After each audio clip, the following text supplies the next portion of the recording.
everybody, and welcome to Miami. A beautiful afternoon for some Marlins baseball with the Washington Nationals in town for the second game of a four-game set. A good one on tap for you tonight as we welcome you inside the broadcast booth. Paul Severino and Todd Hollinsworth. Well, it's pretty safe to say, unfortunately, that the Nationals have had the Marlins number this year. Now, how do you contain this potent lineup? Well, here's something.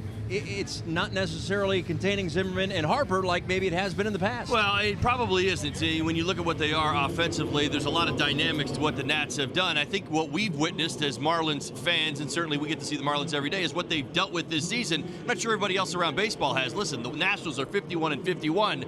But they seem to play their best baseball against the Marlins. That's the point, averaging over 8 runs a game so far this season. Look at the key players. There are 3 of them. Again, I'd probably give you a second list of 3 if you want. But Turner, Reynolds, and Soto for me. How about Soto? He's got a .444 on-base percentage in 8 games this season. Reynolds has driven in 12 runs, and he's made half the starts. And Turner, my goodness gracious, he only heats up against the Marlins. So those 3 guys, you've really got to contain them. All 3 had impact at bats last night. So the guy tasked with keeping those bats quiet is Pablo Lopez, and he is coming off the best start of his young career against the Rays. And I think this is going to be a great challenge for him tonight. You're absolutely right. So this is the perfect opportunity in start number 5 to finally double up on a team. Remember this, so he faced the Nats a little bit earlier this season, had a little bit of issue in that 4th and 5th inning, but he's coming off a great start. He gets to take what he's learned the first time and apply it to tonight's start, hopefully getting good results. So another look at Pablo Lopez for the Washington Nationals, another look at Max Scherzer for the Marlins. Now, really, you could easily make the case that he might be the best pitcher in baseball right now across either league. This guy is unbelievable. He's putting together another great season. Now, it sounds like maybe a 4th Cy Young is in the works, but here's the kicker to this entire situation tonight, and this is what we're all excited about. The Marlins own him. Well, kind of. They put up very good numbers against him this year anyway. He's turned those 2 starts into a couple of wins, but a .554 ERA against the Marlins, highest against any team this season. So great stuff. The Marlins put together some quality at-bats. And, oh, by the way, they don't hit a whole lot of home runs, but they do hit home runs against Scherzer. So we'll see. We'll see. We'll see if it all translates tonight. Second of 4. We're going to step aside, but when we come back, once again, we check in with the guys. Trey Turner, this close, a double shy of the cycle last night. We'll talk about Trey when we come back.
Nationals and Marlins in just a couple of moments. Out to center field, Craig and Tommy. Well, thank you, Paul. There's a look at Trey Turner, who knows how to fashion the leather defensively. We also seen his offensive game. He's had a good year against the Marlins in particular. Yeah, we've been talking about young players. 25 years old is Trey Turner. He loves coming here. He's from Park Vista High School, just up I-95 a ways. So he always excels, it seems like, not only here but against the Marlins. He was 3 for 6 last night. He was a double shy of the cycle. As a matter of fact, he had the last cycle for the Washington Nationals. Against the Marlins this year, a big year. 3 home runs. He had 2 in one game and 8 RBIs. One of those was a grand slam. As you watch the video, you see where he hits the ball all over the field. He'll pull a ball down the left field line.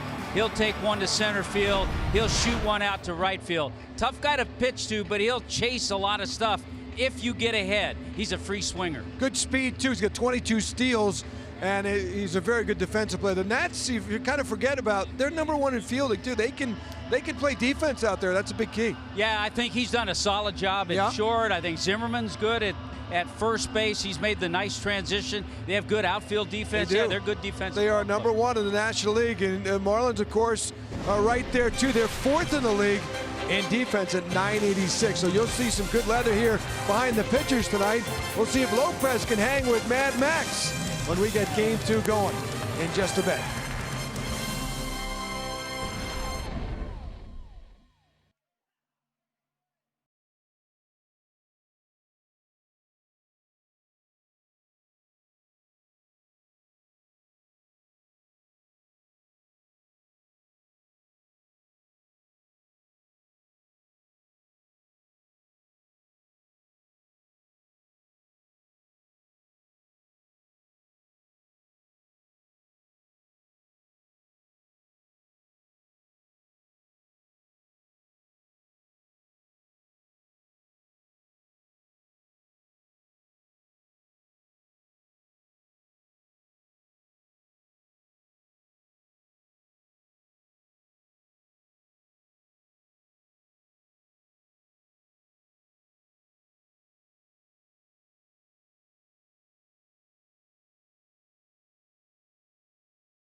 Baseball on Fox Sports Florida is brought to you by Southwest. Transparency, low fares, nothing to hide. By WB Mason. Who but WB Mason, the official office supply company of the Miami Marlins. By Chevrolet.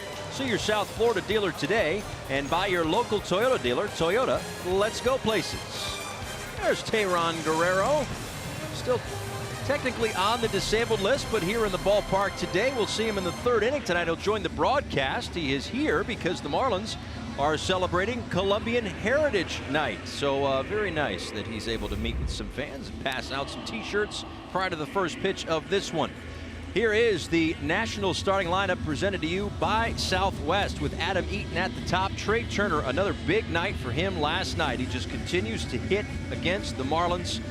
He was a double shy of the cycle. You got Bryce Harper, who's had some ups and downs this year. Matt Adams is in the lineup today. He is over at first. Ryan Zimmerman gets the day off. But trying to contain guys like Turner, that is going to be the big key tonight for Pablo Lopez. who is coming off his best start. Now, granted, there's only been 4 of them, but really his best start. Well, you're absolutely right. It's great against the Rays. 6 solid innings, only a couple of hits, an earned run, 6 Ks. That was his last time. It only took him 89 pitches. You see the 5.09 ERA. It's a little bit bloated. He's had 2 really good starts and 2 starts that were not so good. That's kind of what he's looking to improve upon. Listen, I talk aptitude, retention all the time, what you learn and then applying it here at the major league level. Tonight is a tremendous opportunity for Lopez. He's faced the Nationals before, and he's had some good against them as well. In that start against the Nationals, first time through, plus a few batters, he was absolutely outstanding. 2 balls and no strikes to Eaton. Of course, that was the game in which he also got some run support to maybe quiet the nerves a little bit. Marlins had a 9-0 lead. That infamous game in which they lost that lead. Ultimately lost the game 14-12. Kind of a wild night in D.C. a few weeks ago as Eaton lines one out to left field for Dietrich. And there is one away. All right, let's go ahead and get you Marlins defensively for tonight's ball game. As you see, Derek Dietrich in left field tonight. Here in center, Anderson over in right, Prado, Riddle, Castro, and Bohr. JT Realmuto behind the plate. Pablo Lopez on the mound. In steps Trey Turner. And into the line goes Lopez. He delivers a strike. 3 for 6, single, triple, a homer, 3 RBIs, and 2 runs scored. Down to the count 0-2. Well, after the first 2 pitches were balls, Lopez filling it up already. One thing that stands out through the first 4 starts, 68% strikes. That is Scherzer territory. He has really dialed in on the strike zone since being called up. Those starters kind of hang out in that 62 to 65% range. Lopez much higher. Misses a little low. 2 balls and 2 strikes to Turner. 108 hits this season. 3rd among National League shortstops.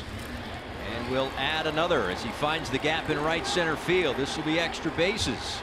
He's got some speed, but he will pull up at second base with a 1-out double. 16th double of the season, 14th hit in 40 at-bats this year against Miami. Well, maybe that was the missing double, huh? I guess it's a new day, so we'll move on. Well, Turner head down, line to line. I'll tell you what, Turner's got a nice approach. He likes to swing that bat. When he sees what he likes, he drives it. Usually, that right center field gap has been a favorite spot of his. Was last night.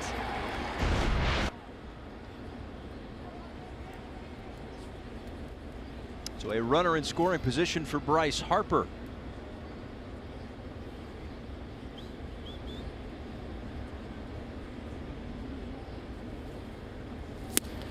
Big cut and miss at 94 in the bottom of the zone. 0-1 to Harper, who was 1 for 4 last night. And an RBI and a double. Walked and scored a run. All part of a 10-3 Nationals victory to open up this 4-game series.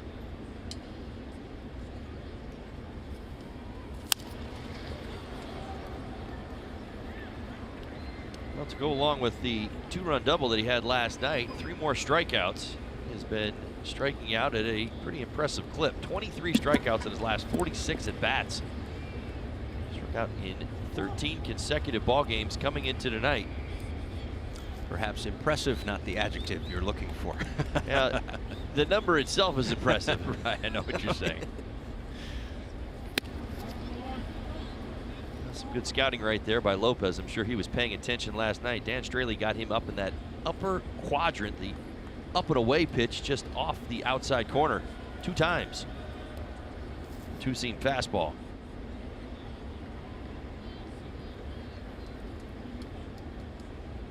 Here comes the 1-2 pitch. Yet again, Bryce Harper set down on strikes for out number 2 here in the first. Well, from Lopez, we don't see too many breaking balls, but a great spot to break one out. Third hitter of the game, first one of the game as far as the pitch is concerned, and a strike. Harper fooled by the lack of velocity and certainly the fact that ended up at the top of the zone.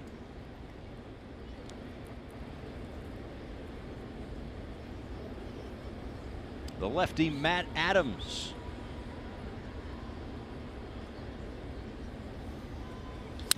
Line and a base hit into center field. Turner waved around third. The throw from Sierra is a little late. Throw down to second is not. An RBI single for Matt Adams, who was thrown out at second base. Nats get a run in the first. Marlins face Scherzer next.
Hit by Matt Adams. Here's the thing, though. He is great. There's no doubting that. But the Marlins have gotten to him a little bit this year. Now, there were some hanging breaking balls and, again, hanging changeup as well. And I'll tell you what, Marlins put some great swings on him. 3 home runs in the start against Scherzer at the top of the month in D.C. Some impressive at-bats. If it wasn't for the lopsided game, there probably would have been a lot more attention paid to, well, this fact. The Marlins, #1 in baseball, number of players with a home run against Max Scherzer. Offering at the first pitch, Derek Dietrich backhanded up the middle. 1 quick out. Well, there you go. 7 different players have homered against Scherzer this season. As we showed you last time out, 3 of them did it as well. Pretty good numbers, and it's something that kind of speaks to what the Marlins have been here in the first half. Him with a 5.54 ERA against the Marlins. Of course, that's over 2 starts. He's allowed 4 home runs. And oh, by the way, worth mentioning, fewest Ks per 9 against the Marlins. A strike to Brian Anderson. We have already met Derek Dietrich, and now it's Brian Anderson. The Marlins starting lineup presented to you by Southwest. JT Realmuto after Mr. Anderson. And how about the Starlin Castro run? 14 multi-hit games in his last 26. Starlin hits 5th tonight against the 3-time Cy Young winner. Blocked by Wieters at home plate. A ball and 2 strikes. Well, Max Scherzer, boy oh boy, he continues to get it done for the Nationals. 9 straight seasons of 30+ starts.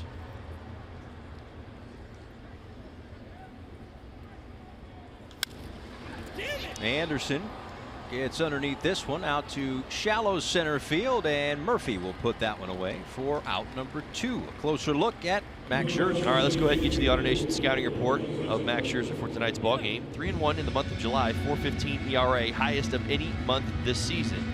Now the Marlins, as we told you, they showed off some muscle. 3 home runs last time out, July 7th versus the Nats up in D.C. So again, that's a possibility tonight. Scherzer's given up a few home runs this season, and again, a few hitters in the lineup that can do this as well. Maybe that's the way where you go. And I've got your back. Pretty simple stuff. Scherzer's been so good this season. Well, Cy Young type numbers, but here's the deal. He gets run support. That's Bryce Harper with the sliding catch to put a cap on a 6-pitch first inning against Scherzer. 3 up and 3 down.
Second inning.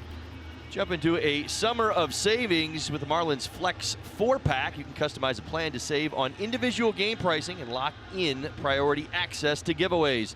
Starting at just 20 bucks, take your pick of games and access giveaways, including our first ever celebrity bobbleheads featuring Pitbull and DJ Khaled. Visit marlins.com/flex4 today.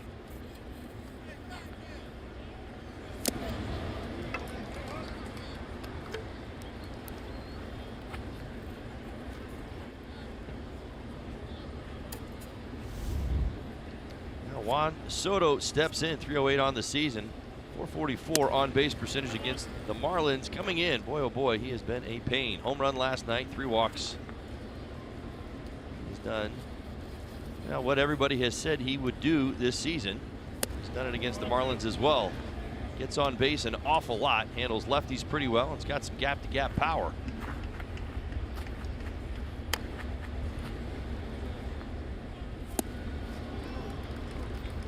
Count even up, 2 balls and 2 strikes. That's with the 1 run in the first inning on the RBI single for Matt Adams. So an early hole for Lopez and the Marlins against Max Scherzer and the Nationals. Time call.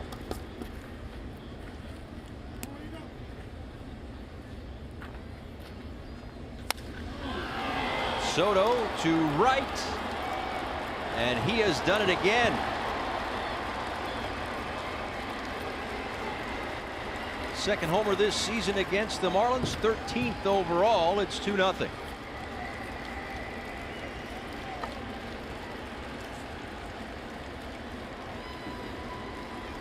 Now this young man continues to press everybody around Major League Baseball. 2-strike hitting, he chokes up, he simplifies his swing, shortens up. It's a fastball at the top of the zone. And that's the one thing that I'm really starting to pick up on him, is that the higher you go, I mean, he kind of levels off and elevates, meaning he really drives the high fastball as he did last night. 420 feet, 104 miles an hour off the bat. Oh, by the way, 2 strikes. Yeah, that wasn't a big swing with 2 strikes. That was a short, compact stroke with 2 strikes.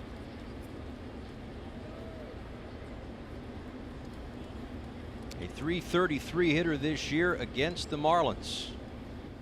thanks to that solo home run to lead things off.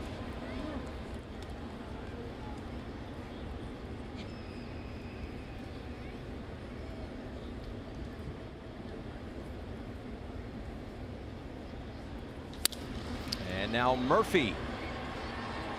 And Dietrich will make the leaping catch in left center field for the first out.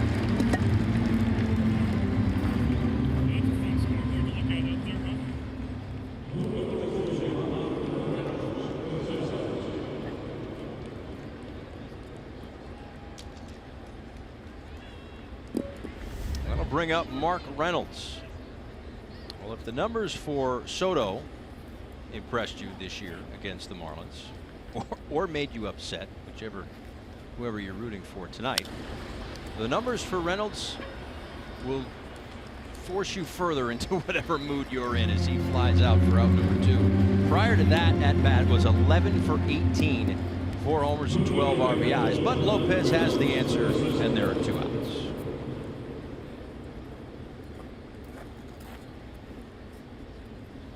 Tell you what, emphasis on first pitches so far in this ball game, both for Scherzer and Lopez. Both teams have come out swinging early in the count.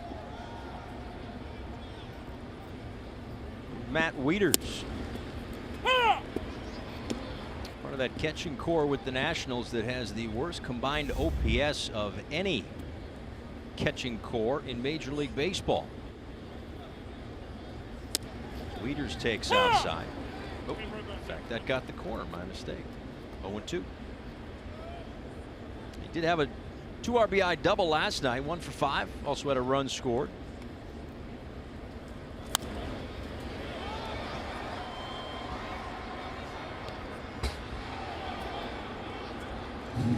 While we have a second, give me the umpires tonight. Chris Siegel behind home plate. Tim Timmons is at first. Mike Machlinski is at second, and the crew chief, Angel Hernandez, over at third. Well done. I mean, you're running out of time there. Yeah, I know.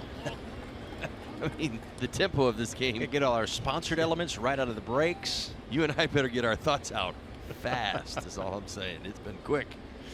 There he is. Join us. Top of the 3rd inning. Yeah, looking forward to it. Working his way back from the disabled list. A little bit of a back injury. So we'll see just perhaps how close he will be to rejoining the Marlins bullpen. Grounded to Riddle at short. And after the leadoff home run for Soto, we're through an inning and a half.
Nationals as we go to the last of the second here in Miami. Here's your Nationals defense for this evening's ball game. Soto has introduced himself already. He's running around the bases. Harper in center, Eaton over in right. Reynolds gets the start at third. Turner at short. Murphy in there tonight. Had last night off. Adams and Wieters round out the defense. Well, Max Scherzer, 6 pitches in the first inning. Very erratic, through 5 strikes. And now he'll face Justin Bour, Starlin Castro, and Martin Prado. Misses low to JB. He was 0 for 3, had a sac fly last night. A couple of home runs this season and 7 RBIs against the Nationals. 2-0. Well, the last key in the AutoNation scouting report, it's already happened tonight. Really, it's just the run support for Scherzer. He's been getting it 5.76 runs per 9 inning. On 2-0, Bour sends this one out to left center field. It will be Harper for out number 1. Hey Marlins fans, now you can stream games live on your mobile device with Fox Sports Go, presented by Coors Light. Download the app and take Fox Sports Florida and Marlins baseball wherever you go.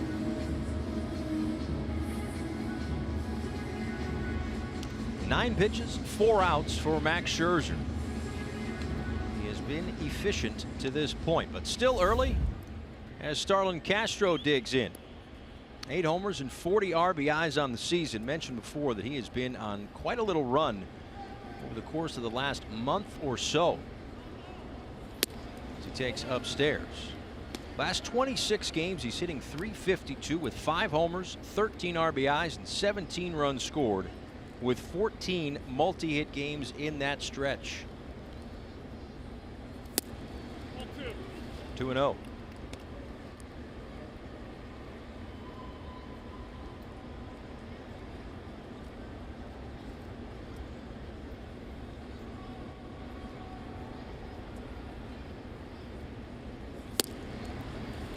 There's a strike at 95 on the outside corner to Castro. Mention all those multi-hit games. He's got 34 on the season, which lead the Marlins, and it's ranked tied for 5th in the National League.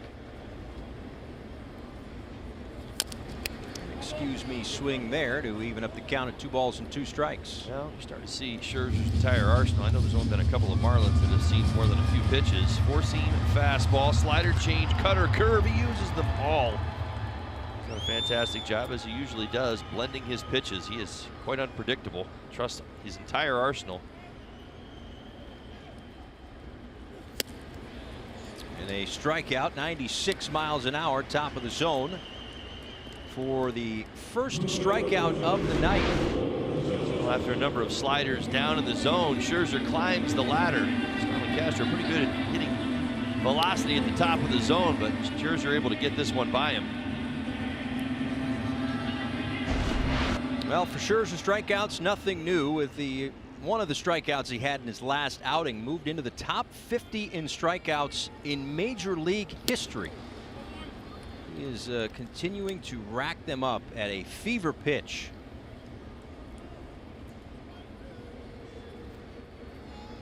As he gets set to deliver a 1-0 to Martin Prado, who gets out of the way of that one. 2 balls and no strikes. Well, speaking of velocity and strikeouts, Teheran Guerrero will join us in the 3rd inning.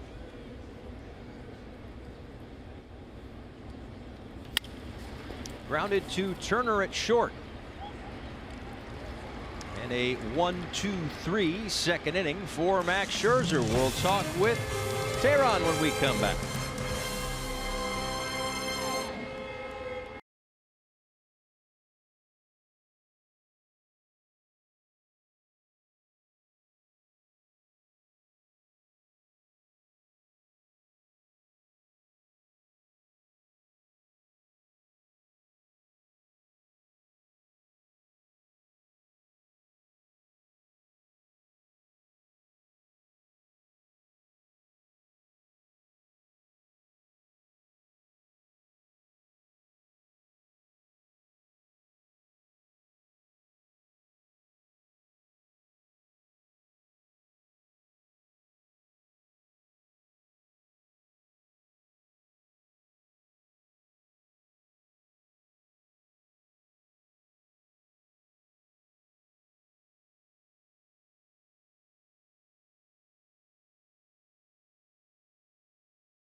Top of the third, it's Colombian Heritage Night here at the ballpark, and Tehran Guerrero able to meet and greet some fans before the game, handing out some Marlins-themed Columbia jerseys.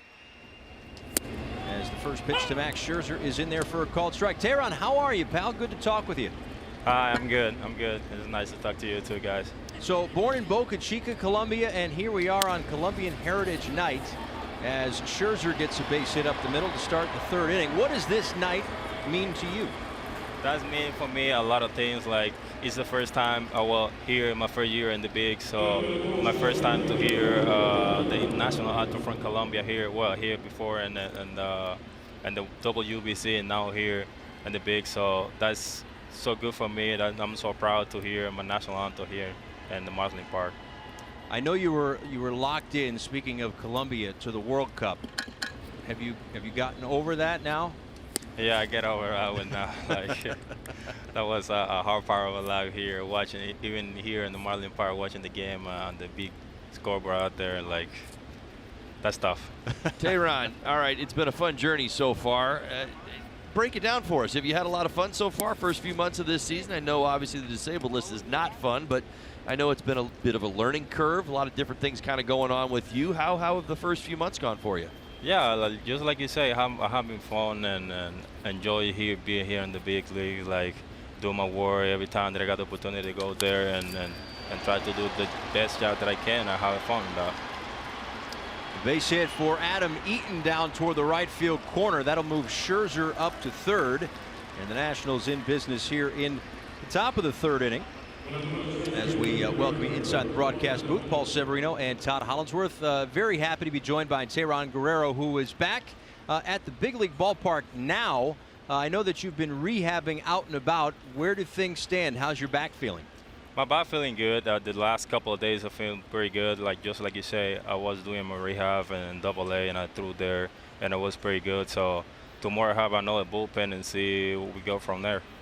Tehran, it's been fun to watch you. We love talking about velocity as that pitch gets away from JT Realmuto.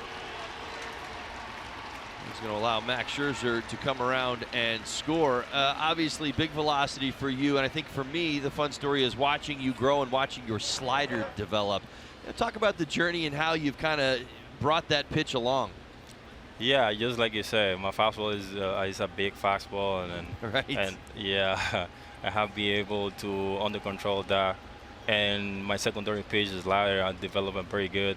I try to work every day that I'm here in practice, working with one, and all that kind of stuff. Like, I getting better and better and better, more confidence in the mound every time I go to the mound. You're very tall. I know you know that already, yeah. But you're very tall. So do you find, or have you found it throughout your career to sometimes, maybe at times, get out of your mechanics because of your long arms and your long legs? Yeah, that's be a hard part of my development because I'm too tall. So I have to be able to control my arm, all my body, and under control to get every time that I go there and repeat the same delivery every time in every pitch. So, like, just like I say, every time in practice, I try to put in practice every day and develop that. Tehran, I know many Marlins fans are so curious to the process that a young player goes through learning at the big league level. We talk about kind of a kinship, a brothership that happens. The older guys, the veteran guys, like to take the younger guys under their wings and kind of teach them, a thing or two about how it goes on up here at the big league level. I'm sure you have somebody that you might call your, Marlins big brother. Who would that be? Well, I talk too much with Brad Ziegler because he's just like you say, the veteran guy. He's got a lot of years in the big, so I try to talk to him every time. As soon as every time they have the opportunity to talk to him about how you pitch, like, in the game and bad game and good game, like how to be under control, that emotion every time you go on the mound. Bryce Harper pops this one up down the left field line. Dietrich in foul territory makes the play. Here comes the throw home. Not in time, and Eaton will score to extend it to a 4-0 Nationals lead. Of course, this is a Colombian Heritage Night, and I know that you're a very proud Colombian native from Boca Chica, and your journey to get here wound through the jungle. Can you tell us about that? Yeah, that's another hard part of my life. Like when I'm starting to play baseball, I have to take a boat to go to the city and practice baseball. Well, I practice just a little bit of basketball in the morning and go to practice baseball at noon. So every time I don't find the boat to get back to my house, I have to take a little boat to get on one part of the island and then walk for 2 hours through the jungle and see all those snakes, all strange animals. Like, that's scaring me, and I don't want to do that again. Yeah, so when we're waiting for our bags at the bus at 2 o'clock in the morning, when the plane lands, that we cannot complain anymore. We did not have a rough go of it at all. Tehran, we appreciate the time. Hope you continue to feel better, and hopefully we see you back in the Marlins bullpen soon. All right, man. Thank you. All right. Thanks, Tehran. Yeah, that story is really something. Again, it shows certainly his dedication, and as we talked a few days ago just about kind of the way that baseball is growing in different countries, and to have a star like him come through and be one of your own, especially on a night like tonight with Colombian heritage, certainly goes a long way as Matt Adams finds a hole on the right side.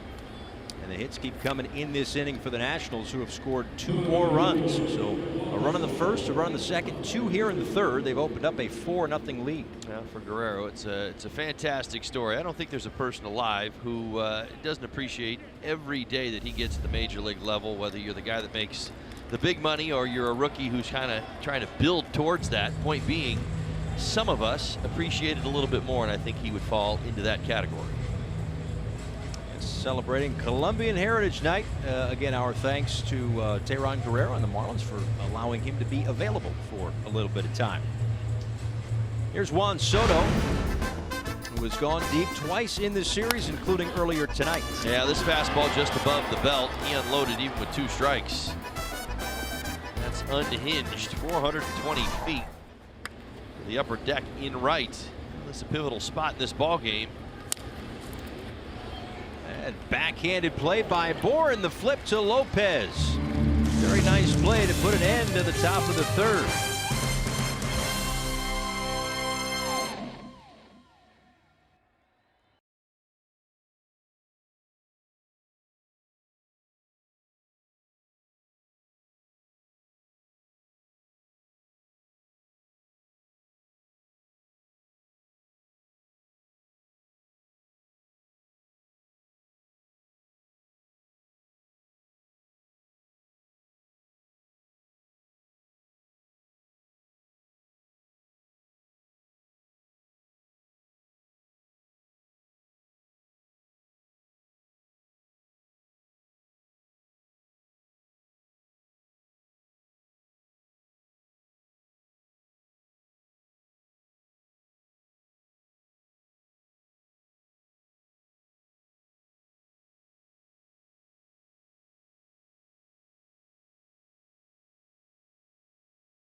"4-0 Nationals" as we go to the bottom of the third.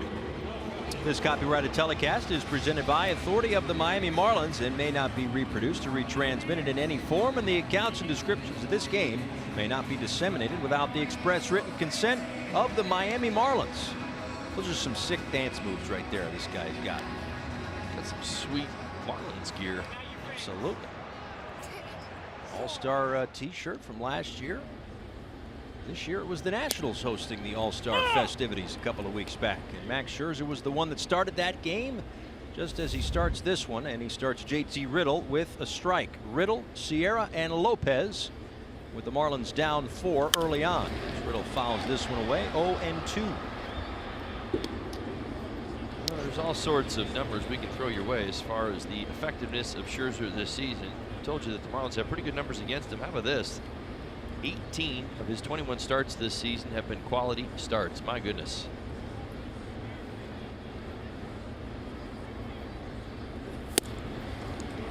And another strikeout, his second of the game. One away here in inning number 3.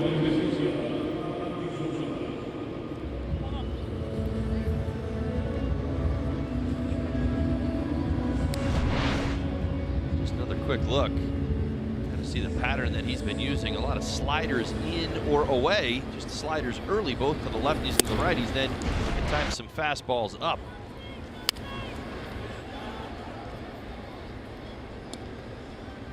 Magneuris Sierra fouls the first pitch off. And his first Marlins hit last night. Knock in the 4th inning.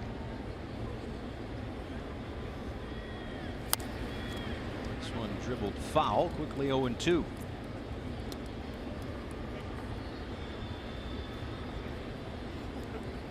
It's only been a few games for Sierra, yet to hit his stride at the big league level, but slowly but surely was improving month by month in the minor leagues before being recalled. July alone was hitting a shade under 300 in 14 games when he got called up.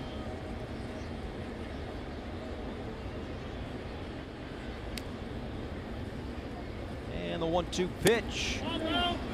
They check, no swing, says Angel Hernandez.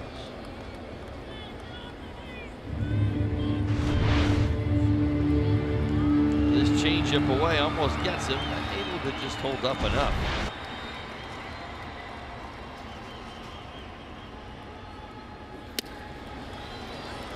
And Sierra strikes out, back-to-back strikeouts here in the 3rd.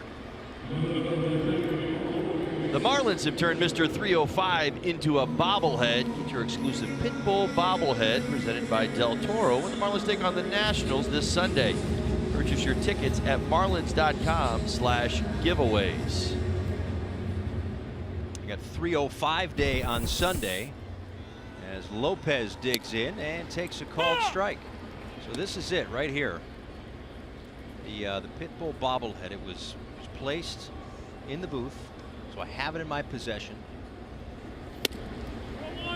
It makes noises. Makes noises, I think. Yeah, he's talking. So you can hear him talking.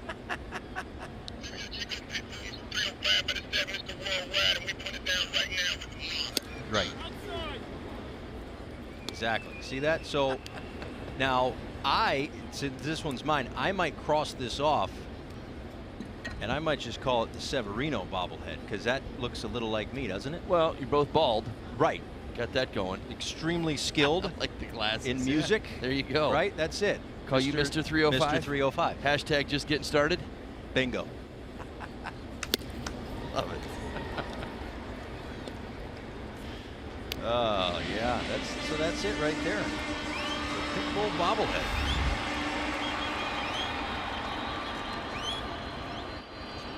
Two balls and 2 strikes to Pablo Lopez. And Scherzer strikes out the side in the 3rd. 9 up and 9 down here in Miami.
We welcome you back here to Marlins Park as we move along top of the fourth inning. You know, Marlins fans are everywhere, and Jonathan Fernley is a good example of that. You are from? I'm from Sheffield in England. England. The Marlins have fans in England, and you've been a Marlin fan since the World Championship year, but we can't say you're a bandwagon fan. No, I was originally a Dolphins fan. NFL had been shown on UK TV for years, and we've been following Dan Marino and the Dolphins. And then baseball started being shown as well. Oh, why is there baseball dirt on the Dolphins field? Right, we'll follow these Marlins, and 97, a great year to start. And then you came to Orlando that year and watched them in the World Series. Complete fluke. We happened to be on vacation that fall and got to see the World Series, well, from our hotel room, but to still be here and sample some of the South Florida atmosphere was fantastic. This is a team you played on in Sheffield, which is about 150 miles north of London. The Blade Runners, you played some baseball. Yeah. How big is baseball in England? It's growing. We're, you know, it's still an amateur sport. There are no pro players. But you know, it's got a really good hardcore following of people who, you know, have watched it on TV. We get a lot of students that travel over and study in the UK that join our teams as well. And Sheffield was my club. And next year, the Yankees and Red Sox are going over to your country. Yeah. Is that a big deal? That is, yeah. There's been huge interest in the pre-sales registration of interest for tickets. Going to play it at the Olympic Stadium down in London, and I think they're coming across for 2 games, and they'll sell out in no time. Hockey is also gaining some traction in England, and you actually do some play-by-play. Yeah, I broadcast the Sheffield Steelers, one of the top teams in the UK Elite League. We've just had our first player, British-born and trained Liam Kirk, drafted to the NHL this year in the 7th round. So Great Britain promoted to top tier of the World Championships as well. Hockey's on the up. If he scored a goal, let's say a wrist shot, how would it sound? Pass across, Kirk, it's there! Kirk with the one-timer. Something like that. Oh, not bad. Good to see you, Jonathan. You too, Craig. His father's over here, a little camera shy, so we moved a few rows away. Nice to see you. You too. Good to see baseball's gaining some fans and traction in England as well, guys. Back to you. Hey, Craigers, hang on a second. Yes. Since we have him as a captive audience, can you just, I don't know, ask him how he thinks that we're doing here on Fox Sports Florida? Well, yes, of course, since you're not only a fan but a broadcaster, your thoughts on Paul Severino and Todd Hollingsworth's work this year? I love the little deadpan routines every time they have. You know, I remember once there was, earlier in the year, the Marlins got a base hit and scored a run in Yankee Stadium, and Paul said, 4-0 Yankees. And we said, Marlins? How dare you? You know, and the deadpan humor on the broadcast is great this year. Great chemistry. It's the I only like that stuff. He watches you guys closely. Clearly, yeah. Huh? It's the only mistake I've made all year, and he picked up on it. My Pick up the goodness. one mistake Paul made. One There been mistake. more than one mistake? Oh, he said there have been a few more. I've not noticed that many. thank Not as many you. as I make during my games. That's his partner chiming in right there, claiming one mistake. Craig, thanks very much. We each have about one mistake every 5 seconds. Yeah, pretty much. Yeah, I'm currently leading the league in them, I think, but it's not on Baseball Reference, so you can't look it up. That's thankfully. right. Yeah. 2 on and nobody out here in the 4th inning as Matt Wieters steps in and swings and misses. Oh, and what, boy, Wieters has been up with runners on base a lot in these this game and a half. Lots of opportunities. Got 2 on now after the Murphy single and the Reynolds walk.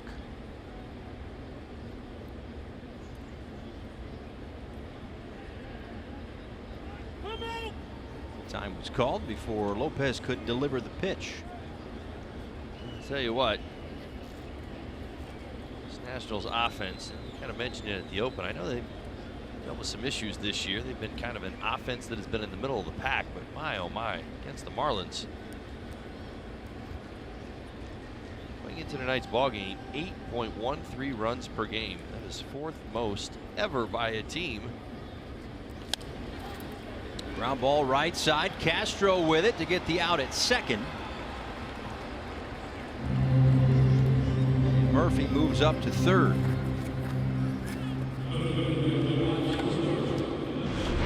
Now slow roller to the right side. Wieters not the fastest guy, but really a slow developing play, so really no shot at turning 2. So 1 out here and a dangerous Max Scherzer in the box.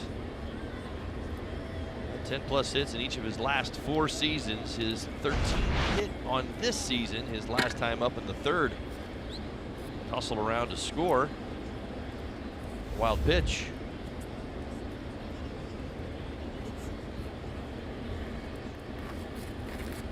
Pitch number 55 from Lopez is in there for a called strike.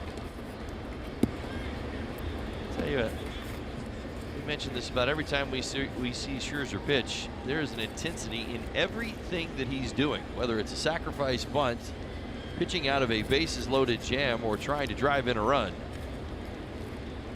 There's an intensity that he brings to each situation. I mean, it is apparent in his eyes when you look at him. It is. It absolutely is. And I understand that the talent doesn't grow on trees. A talent like this does not grow on trees, but my goodness. You know, you give me 5 Scherzers for a pitching staff, just in terms of what you're talking about, just that attitude to go out there and that he'll out-compete you. Right. Yeah, and I think that's the key phrase, competes. That's what makes him special. It's actually where I went with the the run support that he continues to get. He's actually gotten it throughout his entire career. Go back and look at his numbers. Most people would say he's 74 games over 500.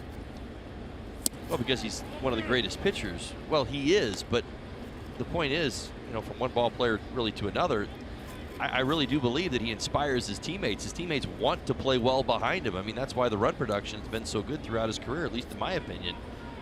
I know every night he doesn't go ace against ace, but a lot of times he does. His team typically responds with tremendous run support. Able to scoot out of the way of that one. 3 balls and a strike.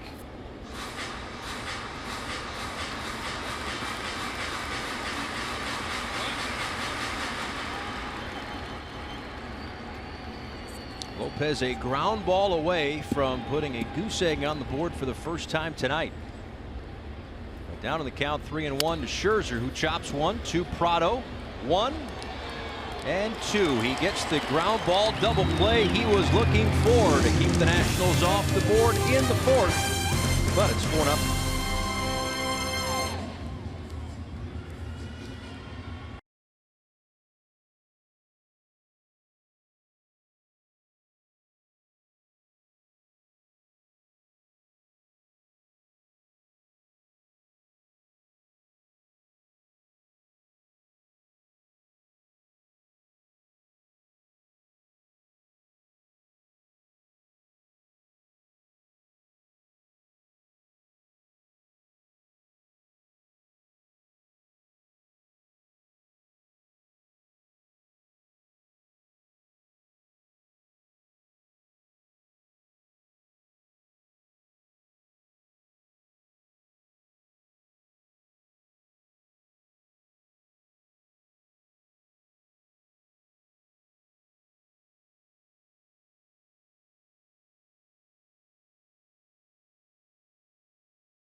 Welcome back. Max Scherzer has faced 9 so far, set them all down in order tonight. His career highlights, and these lists are growing because that 3 Cy Youngs, the way he's going right now, may very well move to 4. He is certainly on a short list of Cy Young candidates, probably himself, Jacob deGrom, maybe Patrick Corbin, Austin Nola. Bottom line is he is a front runner for yet another Cy Young. Let's play a little game as we take a look at his numbers through 11 seasons. Certainly hope he continues to pitch because he's one of the best this generation has seen. If he stopped playing tomorrow, is he in the Hall of Fame? Oh, there's not even a game. Of course he is. He's a Hall of Famer. He's won Cy Young in both divisions, 6-time All-Star. My goodness. I may have messed up the Posey conversation a month or two ago, but I'm not messing this one up. Scherzer, absolute beast. Yeah, I think he's a lock today. I think the Cy Young part of it, really, to me, is he's won 3 Cy Youngs. I mean, I don't.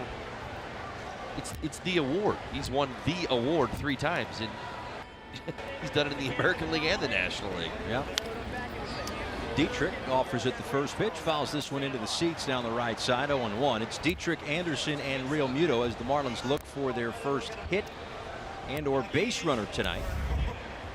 A ground out in the first inning for Dietrich.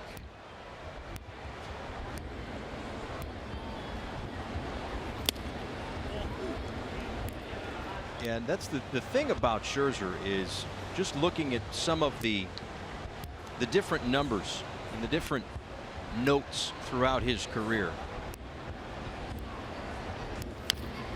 is that he's winning these awards, he's piling up these numbers, and I think maybe what 4 or 5 years ago it was like Kershaw and then everybody else, and Scherzer has done enough to not only, in my opinion as a baseball fan, put himself in the conversation with Kershaw, but even with Kershaw's back injuries the last couple of years, maybe even surpassing what Clayton Kershaw has done. And that's in no disrespect to what Kershaw has done as Dietrich strikes out looking for the first out here in the 4th.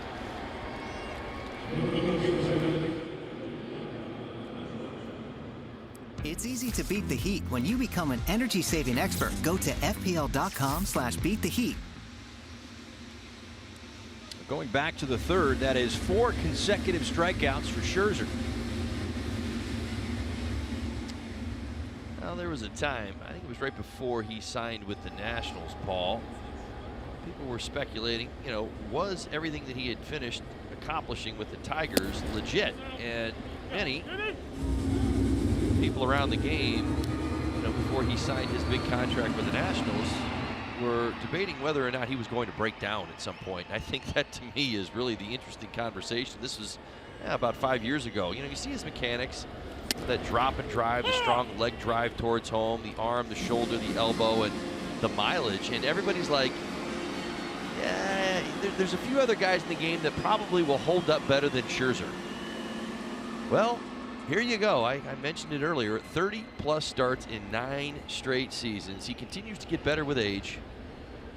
6 All-Star appearances, 3 Cy Youngs. He's a good hitter. He's made himself a better hitter every season.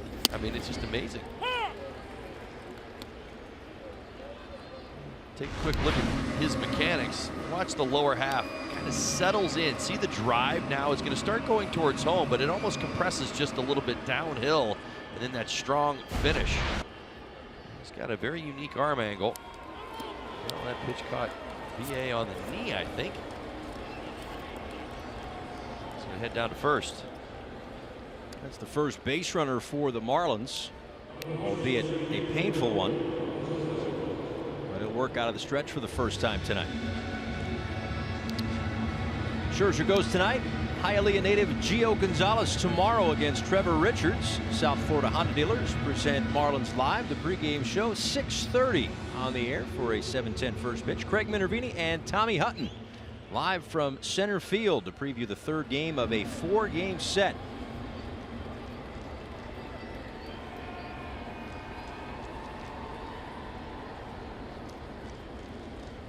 Anderson away from first. The pitch to JT Realmuto is in there for a called strike.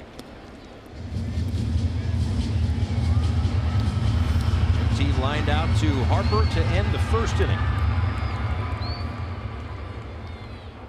JT got Scherzer for a home run. Last time these two met in D.C. It's a hanging slider. Well, I have yet to see that hanging slider tonight. Got eyes on the game. Scherzer misfired on a few off-speed pitches at the top of the zone. Marlins made him pay for the mistakes. He's been on his game so far tonight. There have not been too many mistakes up.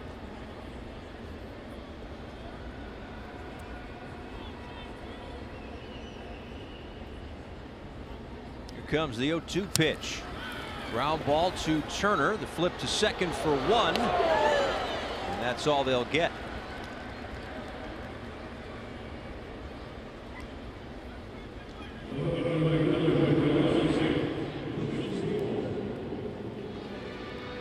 Well, it'd be fun to go back and dig through all the different classes, draft classes, but I think you'd be hard-pressed to find a better one than the first round in 2006. Max Scherzer was originally drafted by the Diamondbacks, 11th overall. He was taken 4 spots behind Clayton Kershaw and 1 behind Tim Lincecum. That is a combined 8 Cy Young awards. That number might grow this year, and who knows, maybe even more beyond that. But those 3 guys have combined for 8. 3 for Kershaw, 3 for Scherzer, and 2 for Tim Lincecum. Yeah, and it's almost even the boat race between the two, and I think that there's an opportunity for Scherzer. Maybe in the next few years, if he runs off a couple more Cy Youngs, that maybe he inches in front of Clayton Kershaw. In court of public opinion, would you agree? Absolutely. I mean, would you think that Kershaw's probably still out in front just a little bit? Yeah. It's a good debate. When you really sit back and think about it. And there's no wrong answer. Right. To say that one is better than the other should not come as any sort of discount to the other.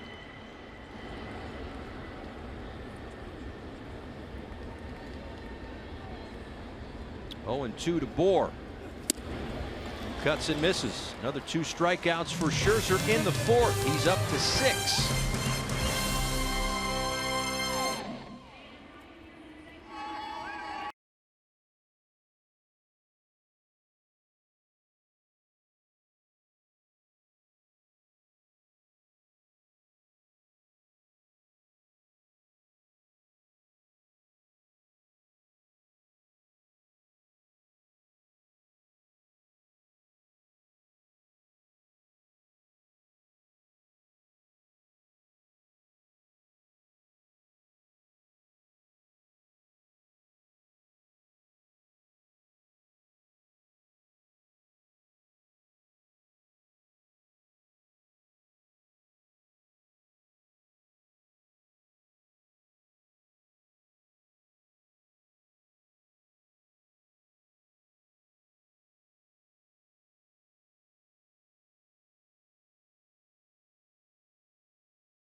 Is brought to you by Southwest. Transparency, low fares, nothing to hide. The Cleveland Clinic. Stiff joints, aches and pains. Trust Cleveland Clinic, Florida, the #1 orthopedic care in Florida. And by Publix, where shopping is a pleasure. Beautiful night here in Miami. Roof and windows closed, however. A little warm, as one might expect this time of year. But 77 degrees inside, as Adam Eaton will lead things off. Top third of the order for the Nationals here in the 5th. Eaton, Turner, Harper. Strike from Pablo Lopez to even things up at a ball and a strike. Well, Lopez coming off of the best start of his young career.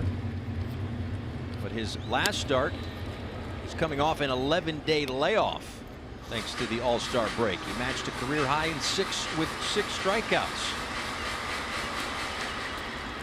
It was his 3rd start of 6 innings. So I guess a couple of different ways to slice it. The Marlins by no means out of this game yet, but he has given the team innings, if nothing else. If he hasn't had those lights out type of performances here or there, he has worked at least 5 in each of the innings, or each of the outings rather.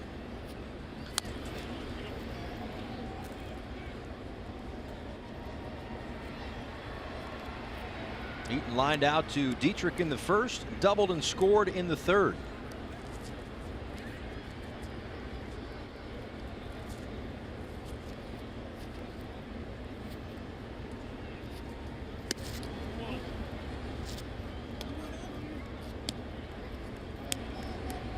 Last time out against the Tampa Bay Rays, he was ahead in the count a lot.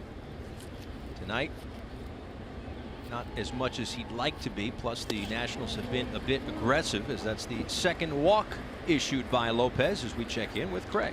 Paul, it is Colombian Heritage Day, so how far back do Colombian players go in Major League Baseball? Believe it or not, back to 1902. Luis Lou Castro played 42 games for the Philadelphia Athletics, and he's actually technically the first player ever from Latin America to play Major League Baseball. But after that, there was not another major leaguer from Colombia until '74. Then Jackie Gutierrez, you may recall, from the Red Sox in the early '80s. But just a handful. But in recent years, that has changed. Well, take a look at that graphic one more time. Since 2011, there have been 14 players from Colombia to play Major League Baseball, including, of course, Teheran Guerrero. And, of course, Marlin fans will never forget the contributions from Edgar Renteria, who was the Marlins star of the '97 World Series, and his .286 average is the best ever among any regular player from Colombia. But you see a lot more interest, scouts, development going on in Colombia, so I think those numbers are going to continue to trend northward there for the third largest country in South America, guys. Yeah, absolutely, Craig. Thanks so much, and especially when there is talent like Guerrero possesses with that 100-mile-an-hour heat. Absolutely. No, that's right. That talent starting to perform at a high level in the big leagues gets everybody's attention. Turner cuts and misses for the strikeout. One away here in the fifth. Second strikeout for Lopez. A nice job by Lopez. Worked the lower half of the strike zone until putting Turner away up.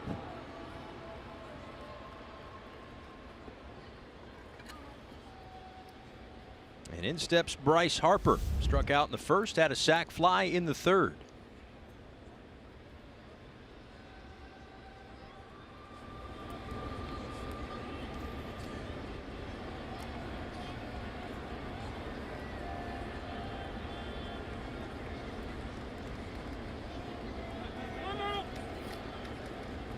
Mentioned it last night. Probably mention it the next couple of days too, for those that you know, may be tuning in sporadically or may not be glued in to the web and the Twitter machine.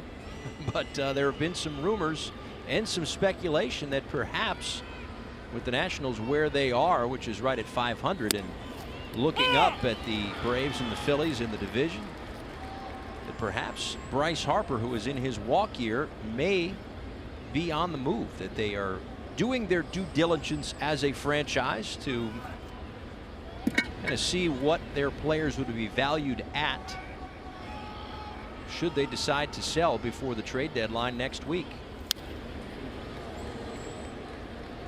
Coming into this year, we knew that it was going to be a topic of discussion. You figured throughout the year, you know, will the Nationals attempt to sign Harper long term, and maybe they have had some discussions that haven't gotten out, who knows, and that perhaps in the offseason it would be a $400 million deal. Now here we are at the trade deadline, and we're thinking that he might not even be in DC the rest of this year. This one lined out to left. Harper gets the base hit, 2 on 1 out. Well, this day in Major League history, July 27th last year, the Nationals a 15-2 winner over the Milwaukee Brewers. Brian Goodwin, Wilmer Defoe, the aforementioned Bryce Harper, Ryan Zimmerman hit homers in 4 straight ABs in the 3rd inning. Oh, and then Anthony Rendon hit one later in the inning. I mean, that's a big inning. That is a loud inning. This day last year. Well, Matt Adams steps in. He's got a couple more hits. He's got the attention of the Marlins once again. Cracked open the scoring in the first inning by jumping on a first pitch fastball. He has done that 8 times this season, 8 for 21 on the first pitch. If you remember back to July 5th, he had 3 hits. He had a 4 for 5 day against the Marlins, and 3 of those hits came on the first pitch in that game as well.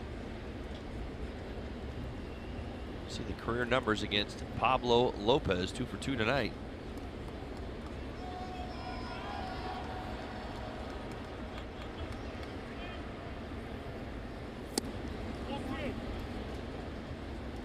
2 balls and a strike to Adams, who, along with Bryce Harper, Daniel Murphy, Gio Gonzalez, Matt Wieters, Ryan Madsen, Kelvin Herrera, Sean Kelly, and a partridge in a pear tree, are all free agents at the end of the year.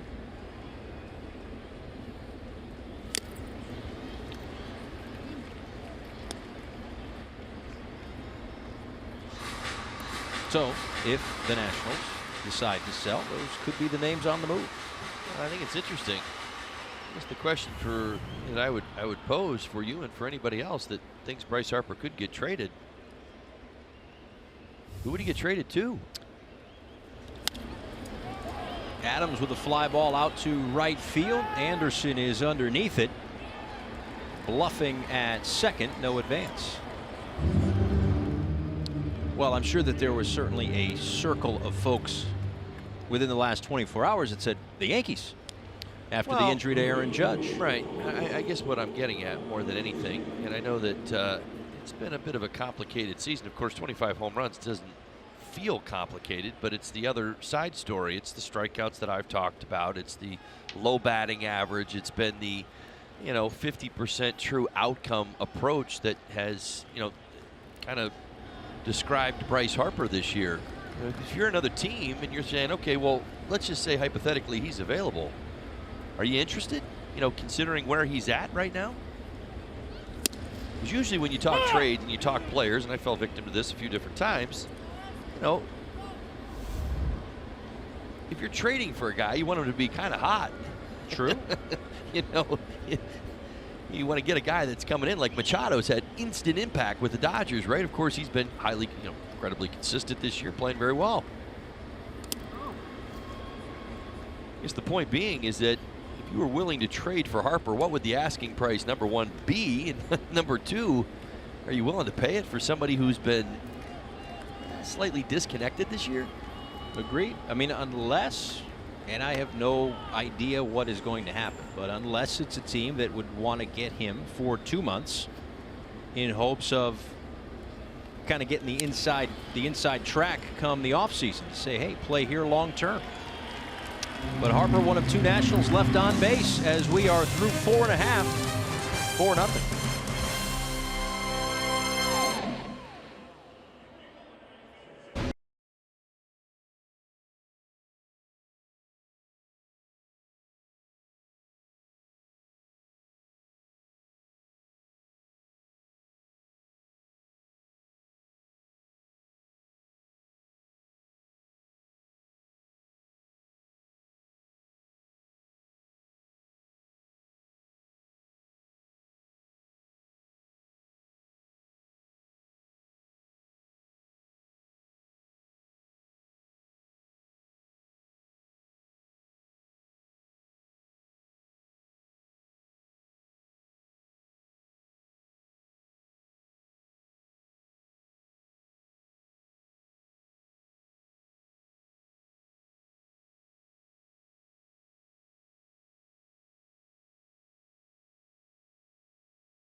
Marlins still without a hit against Max Scherzer tonight. Also down 4-0 as we go to the last of the 5th. It's Castro, Prado, and Riddle. And 6 strikeouts through the first 4 innings for Scherzer, whose first pitch of this inning will be number 45, and it's lined out to center field, right into the glove of Bryce Harper.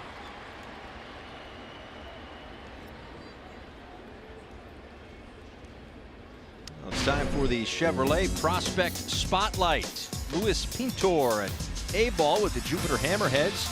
3 hits, 2 doubles, 2 RBIs last night. 21st round pick of the Marlins in 2016. 23-year-old from Puerto Rico. Jupiter having a terrific season to this point. 54 and 47. Saw Brady Puckett on the pregame show chatting with Jessica Blaylock. He's 4-0. Earned the win, 7 innings, 2 earned runs, 6 hits, a walk, and he struck out 3. Martin Prado ahead in the count, of 1 and no strikes. Prado with a ground out to shortstop to end the second. Well, Prado came in with great career numbers against Scherzer. 457 coming into tonight's ball game. Does have a home run. Only 2 strikeouts in 36 at-bats.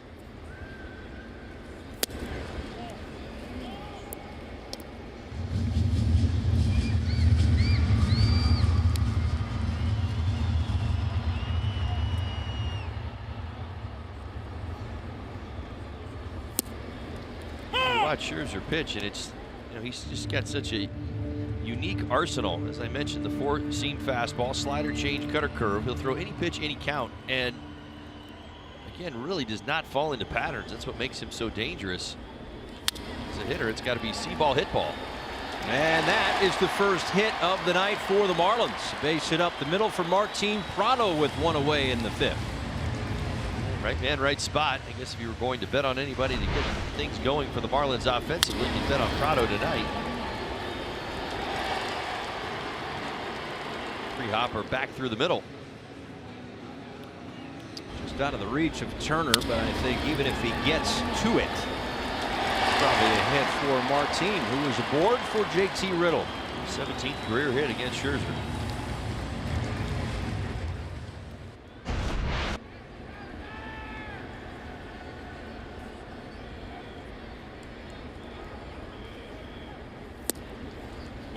There's a strike at the bottom of the zone. 0-1 to JT, who struck out back in the 3rd inning. Again, one of 6 strikeout victims tonight for Scherzer. And compounding things this season, just about anybody, really just talking about the opposition against Scherzer. He doesn't get himself into much trouble, but when he does, Paul, he's got an 83% strand rate, which is 4th best in Major League Baseball.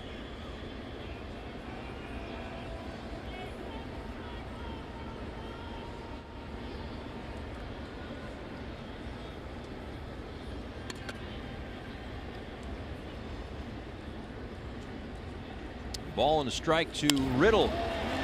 Out to Harper in center. Who will make the catch for out number 2.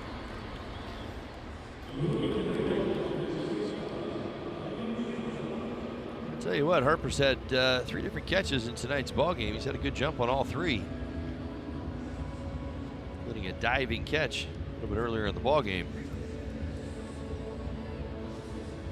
Well, they've hit the ball hard up the middle. I mean, certainly there was the hit for Prado, but it was also the 3 line drives that I count here right at Harper, as Eliezer Hernandez, who threw a pitch last night in the ball game, begins to loosen for the Marlins. 0-1 to Sierra, who struck out back in inning number 3.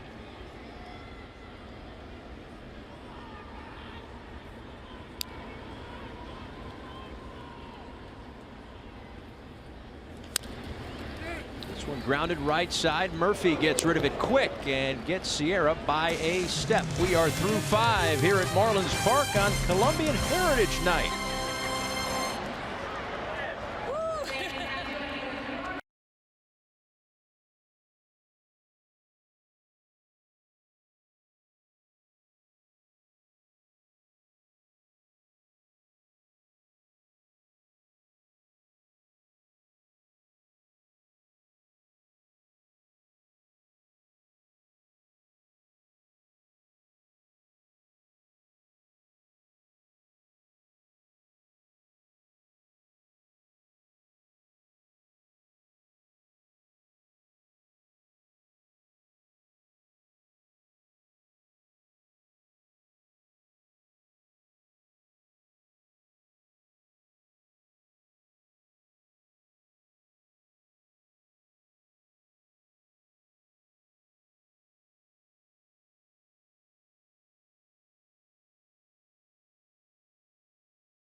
against Pablo Lopez and the Marlins.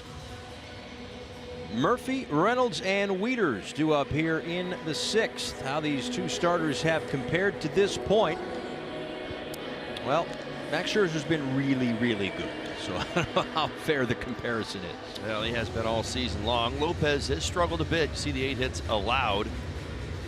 That fastball command, not what it kind of needs to be against a team like the Nats, who are absolutely rolling and very, very confident against this Marlins bunch this season. 7-1 coming into the start of tonight's ball game, averaging over 8 runs a game. They've hit 15 home runs now in the 9 games they've played. And everybody likes to win on their birthday, so Scherzer's geared it up tonight. Yeah, and he is through the requisite 5 with a lead to do so, but Marlins still have some time tonight if they can keep it right where it's at. Murphy fouls the first pitch back, 0-1. Murphy lined out to Dietrich in the 2nd inning, got a base hit in the 4th.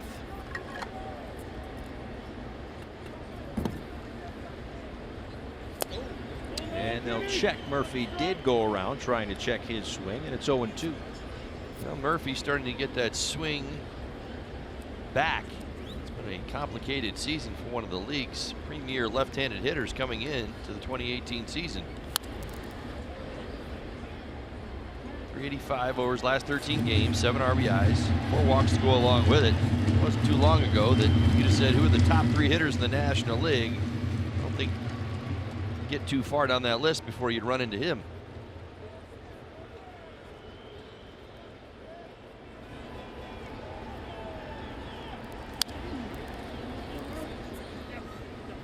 And he was always thought to be a pretty good hitter with the Mets, but didn't really break through until his last year or 2 in New York. Of course, had that great October a few years back. Now in the last year of his deal with the Nationals. They check again, this time no swing.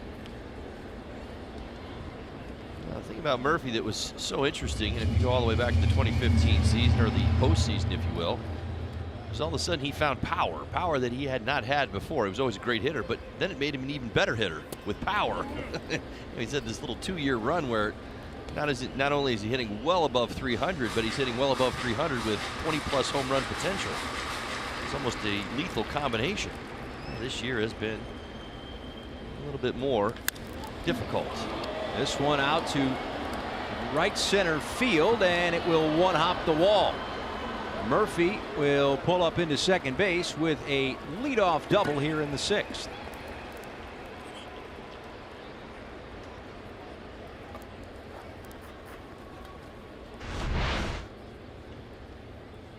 Now, 2-seam fastball gets the outer third. Murphy stands close to the plate. He drives it. Now short hops the right center field wall, and he's got himself a double. Part of the problem tonight for Lopez has been his inability to retire that leadoff hitter. Now working in the 6th, the last 5 innings the leadoff man has been on for the Nationals. He has been in the stretch almost all night long. He is at 88 pitches. Scherzer is at 55. Both have thrown 5 innings tonight. Comes the 0-1 to Mark Reynolds. He takes low and in.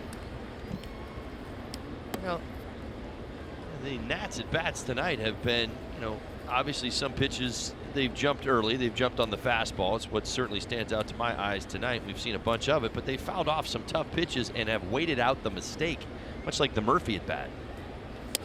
Laid off a couple of tough pitches, checked the swing one time on a tough breaking ball in the dirt, hangs in there, and then finally gets himself a mistake out over the plate and doesn't miss it. Call those veteran at bats, if you will. No doubt, Nationals have played their best baseball this season against the Marlins. And they've won 7 in a row here at Marlins Park. A ground ball to the left side, and Prado makes the play to retire Reynolds. It's easy to beat the heat when you become an energy-saving expert. Go to fpl.com/beattheheat. Murphy at second with 1 out. Lopez trying to keep him there as he'll face Matt Wieters. Wieters 0 for 2, reached on a fielder's choice back in the 4th.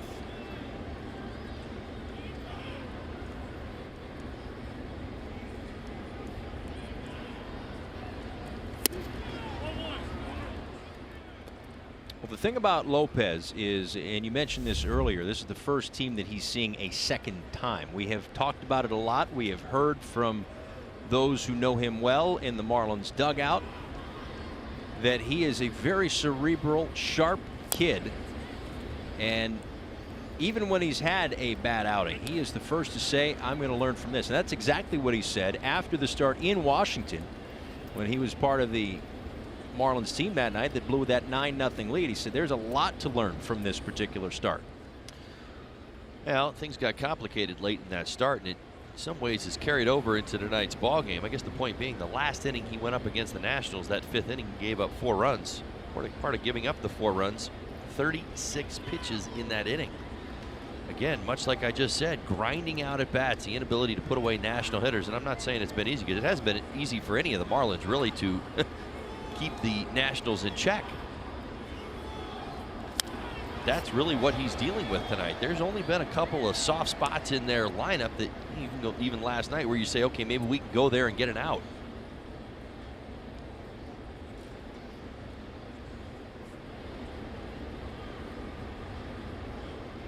Well, that was what he did in the start against the Rays. Was kind of avoided that big pitch number inning.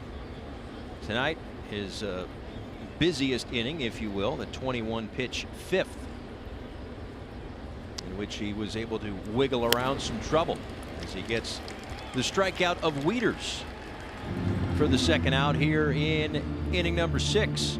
But that first start, he had a 30 pitch second inning against the Mets. Second start, a 36 pitch 5th inning against the Nationals. Third start, 26 pitch second, and he gave up 4 runs to Milwaukee. So he was able to kind of avoid that, keep the pitch count low in terms of the inning by inning counts, and avoid any real damage against the Rays. Scherzer swings and misses. Well, in all honesty, this is really more about the Nationals. I mean, you're absolutely right. I mean, those are all good tells. But the point is, you look at this lineup, they've got 9 hits from 6 guys, and if you can, excuse me, 7 players have their 9 hits, and Reynolds has got a walk. So 8 of their 9 guys have been on base. I mean, where's the breather? Well, he got Scherzer.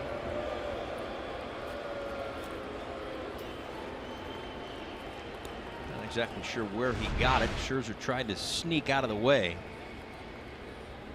Well, that 2-seam fastball got it on the left forearm, maybe the left elbow. And Don Mattingly out to talk with the home plate umpire, Chris Siegel.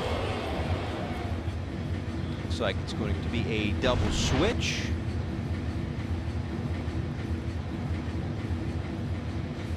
It's going to do it for Pablo Lopez. Cameron Maben coming out of the Marlins dugout. And Eliezer Hernandez coming out of the Marlins bullpen. Florida Lottery call to the bullpen. Back in a moment.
runners on base, his responsibility as Hernandez comes in out of the pen. The new Monopoly Jackpot Scratch-Offs from the Florida Lottery are a new spin on a classic.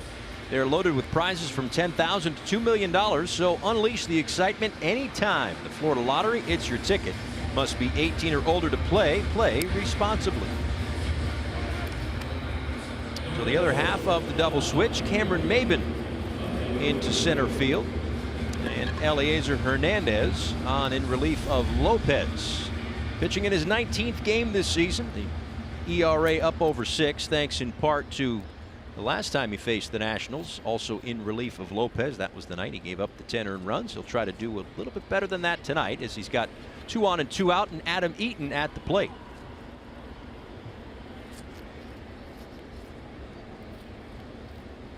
For Hernandez, 6 of his 13 appearances have been 2 innings or more. He's provided different types of relief for the Marlins. Some short, some long. Over his last 3 appearances, no earned runs.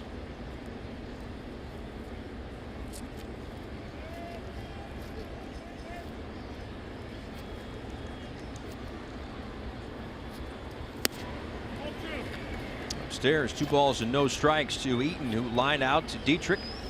Doubled and scored, and also walked tonight. Well, Eaton has really settled into the leadoff spot for the Nats. On-base percentage well above 400 since his return from the disabled list June 9th. On 2 more times tonight. Well, that's kind of what they hoped that he would be when they acquired him from the White Sox and his 5-year, $23.5 million contract. Make a little under $8.5 million next year as a club option for 2020, club option for 2021. But that's what they hoped for, was a solid defender, a guy who can get on base, utilize the speed, and set the table for this Nationals offense. Well, they got to keep him healthy. That's the key. He has been hit by the injury bug as a National. I mean, every time he gets out there, he produces, but it's just been the inconsistency of his time on the field.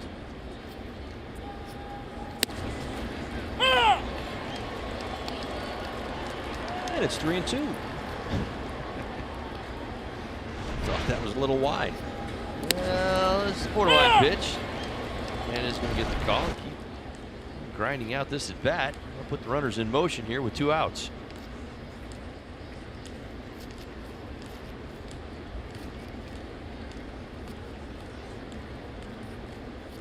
Here comes.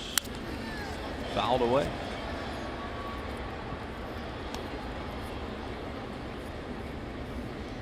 Murphy, the runner on second. He led off the inning with a double against Lopez. Mark Reynolds grounded out. Wieters struck out. And the last batter that Lopez faced, Max Scherzer, hit by a pitch. He leads away from first. A run in the first, a run in the second, 2 in the third for the Nationals.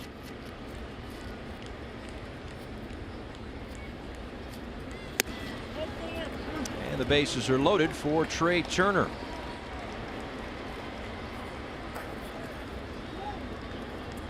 Well, the Nationals continue to put runners on base. They've had at least 1 runner on in every inning tonight.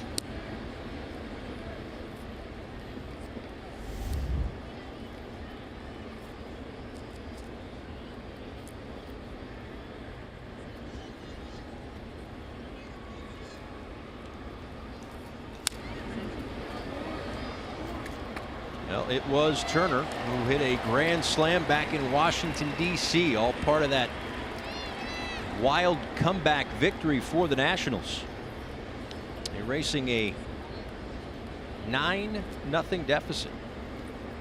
His first career grand slam, part of his 3rd career multi-home run game.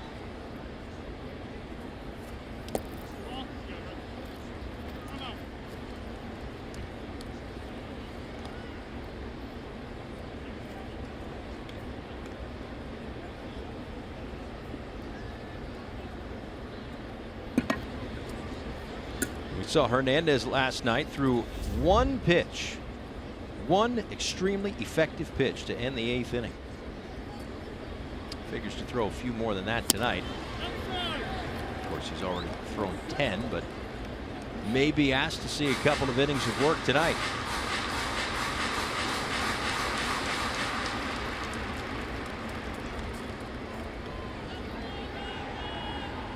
Said a number of different times, you've got to be able to maintain the deficit. I know the Marlins are chasing 4 against Scherzer, but any hope of winning this game, you've got to keep the deficit right where it's at. The Marlins have shown the ability a number of times to bounce back. We talked about it. Bad loss last night. Marlins 9-10 following a loss of 5 runs or more this season.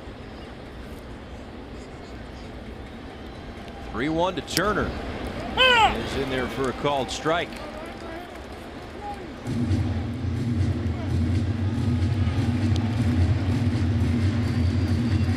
Bryce Harper awaits. Hernandez would like to leave him right there in the on-deck circle. We'll start the merry-go-round with the bases loaded. And a 3-2 count with 2 outs.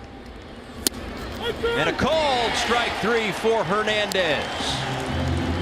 Turner tosses the bat, helmet, and arm guard in frustration. Perfect pitch from Eliezer to get out of a bases loaded jam.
Nationals up 4-0.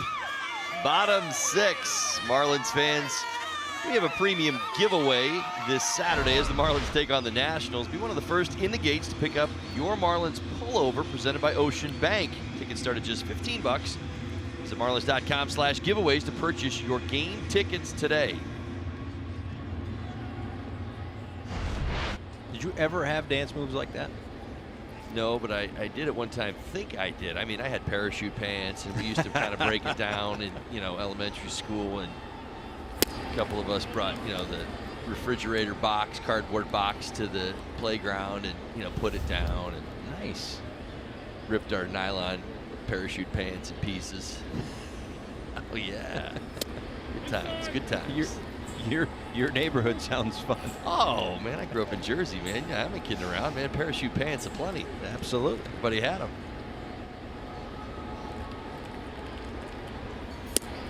Cameron Maben takes a called strike. His first plate appearance of this ballgame. He's had a terrific month of July. 3 homers, 5 RBIs, hitting .328.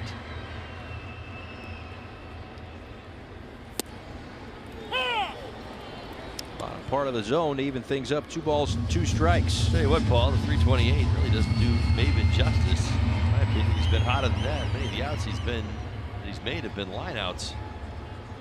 He's hit the ball hard as consistently as anybody in the lineup.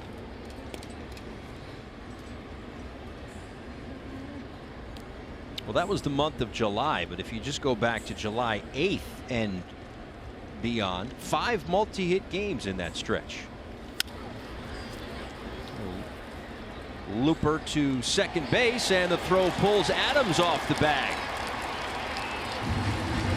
You figured Murphy had plenty of time, but Maben busting it out of the box put some pressure on the second baseman, and the throw off the mark. I'll tell you what, Freddie Gonzalez and I had a nice little chat about the Marlins in the base running over the last month or so earlier today, and we've really challenged this group to be better base runners, and part of that is effort. Listen, being a great base runner isn't just having God-given ability and speed. It's, being smart, knowing that getting out of the box matters and putting some pressure on the defense. We've seen it in a number of ways over the last few weeks. Maben forcing the error. And I'm sure as fast as Murphy looked up, he realized that Maben was, 2 steps away from first base. And next thing you know, you've got a wild throw.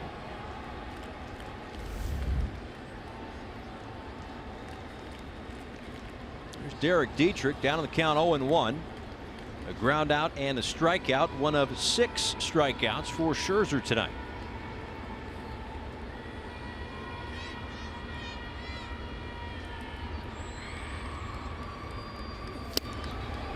I was talking with the radio voice of the Nationals, Charlie Slows, before the game today. We're talking about, of course, the All-Star game was in Washington, D.C. We're talking about the All-Star game and all the home runs and all the strikeouts and kind of the state of the game.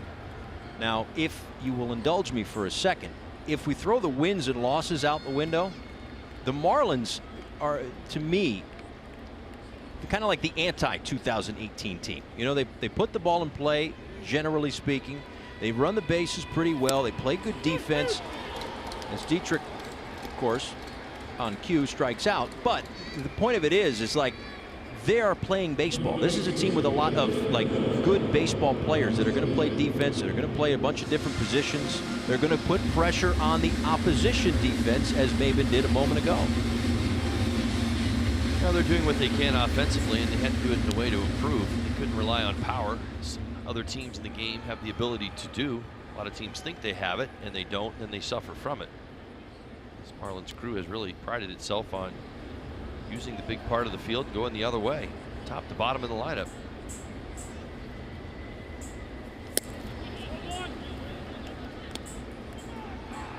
Outside to Brian Anderson, who was hit by a pitch in his last trip. Speaking of hits to center field and the opposite field, Brian Anderson, he's hanging out with some pretty elite company. He's got 83 hits to center or to right this season. That is second in Major League Baseball, 2 behind some guy named Altuve. Are you pronouncing that right? Altuve. Got 85. No idea. Short guy. Okay. Middle infielder, Astros. Yeah, but has he ever won a World Series? He has. Okay. All right. Ball and a strike to Anderson. In there for strike 2. So Scherzer a lot of times will do to hitters, create uncertainty. Talk about the arsenal and the ability to throw any pitch anytime. Maintain a see ball, hit ball approach sometimes. You can't really sit on a pitch or fall into a sequence. Scherzer doesn't do that very often.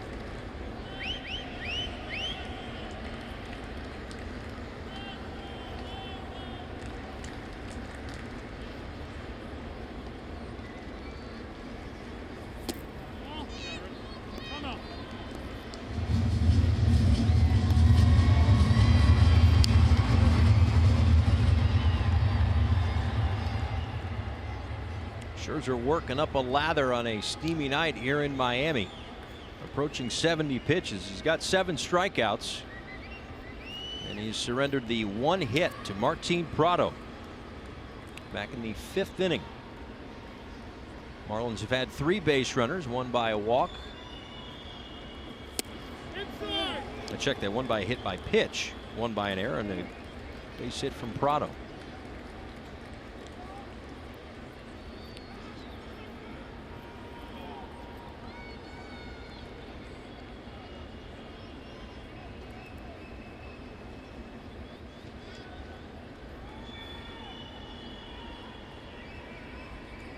Maben leads away from first on the 3-2 pitch from Anderson, and that one fouled back and out of play. He'll see another. Again, a pretty good example of how Scherzer tries to set a hitter up. I don't see too many righty on righty changeups. The changeup on the 2-2 pitch missed, but down, and that's what he wants you to think. He wants you thinking down in the zone, and then you watch him kind of climb back up with that fastball.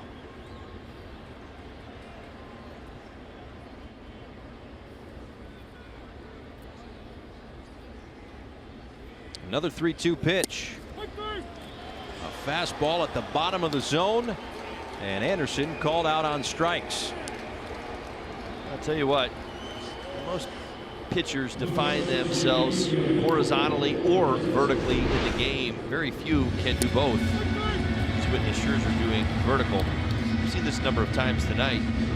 Working the bottom of the zone, going back up with that fastball, and then working its way back down. About the inner third at 95. Pitcher's pitch.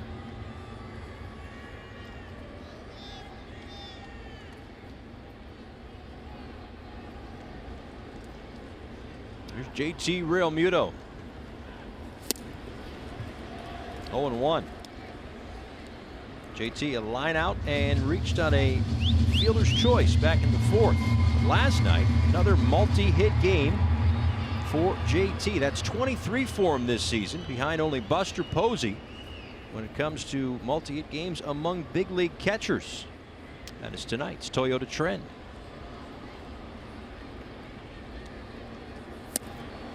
Well, he is certainly working the edges this inning.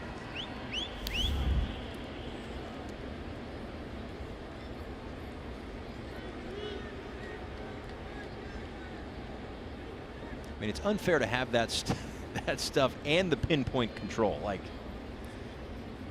right on the corners. We say it all the time, you know, next level stuff, and the idea is, you know, you're stepping above what an average major leaguer is. That's what Scherzer is.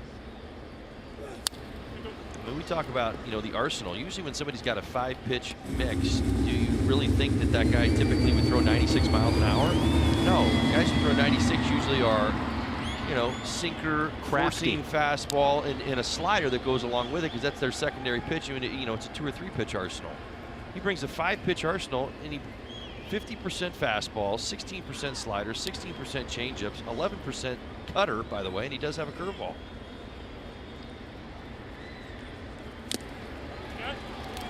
He gets Realmuto, and he gets 3 strikeouts in the inning. We move to the 7th.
Hernandez going to take the 7th, hopefully keep things in check. Tell you what, Nationals have stranded some runners here in the last 3 innings. We were just talking about this. 4-0 ball game, but it certainly could be worse. 15 base runners last 3 innings for the Nats. Marlins have been able to strand 7 men on base. Bryce Harper will lead off here in the 7th. He's hit his last time up. Sacrifice fly in the 3rd, struck out in the 1st.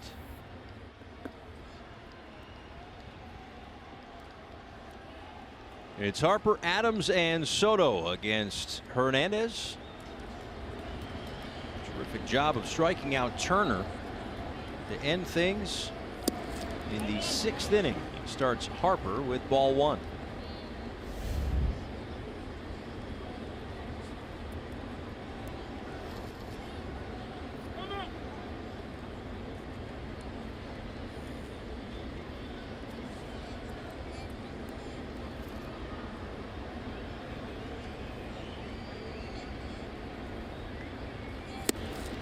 This is outside, 2 balls and no strikes. A closer look here. StatCast AI powered by AWS. The distribution of balls in play on the ground in the infield. Off the bat of Bryce Harper. The reason why the Marlins defense swung around a little bit. Not a full-on shift with Riddle playing to the shortstop side of the bag at shortstop. But Castro trying to cover the hole a little bit on the right side.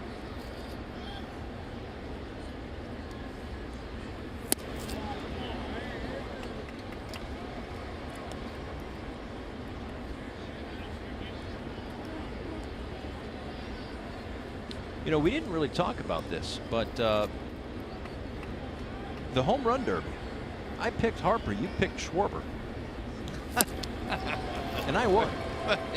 Oh, you won. And I think I remember you were going to give me like $100,000 or something like that. Is that what it was? Was that the number?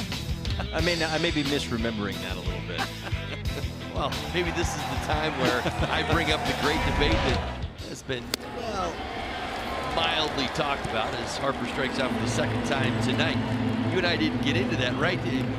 Do you remember the rumors that were flying around towards the end of his last round against Schwarber when they were like flying through the home runs? The conspiracy theory. There's a conspiracy theory out, right? Of course. Well, I mean, again, right? You're supposed to wait for the ball to get into the seats before you throw the next pitch.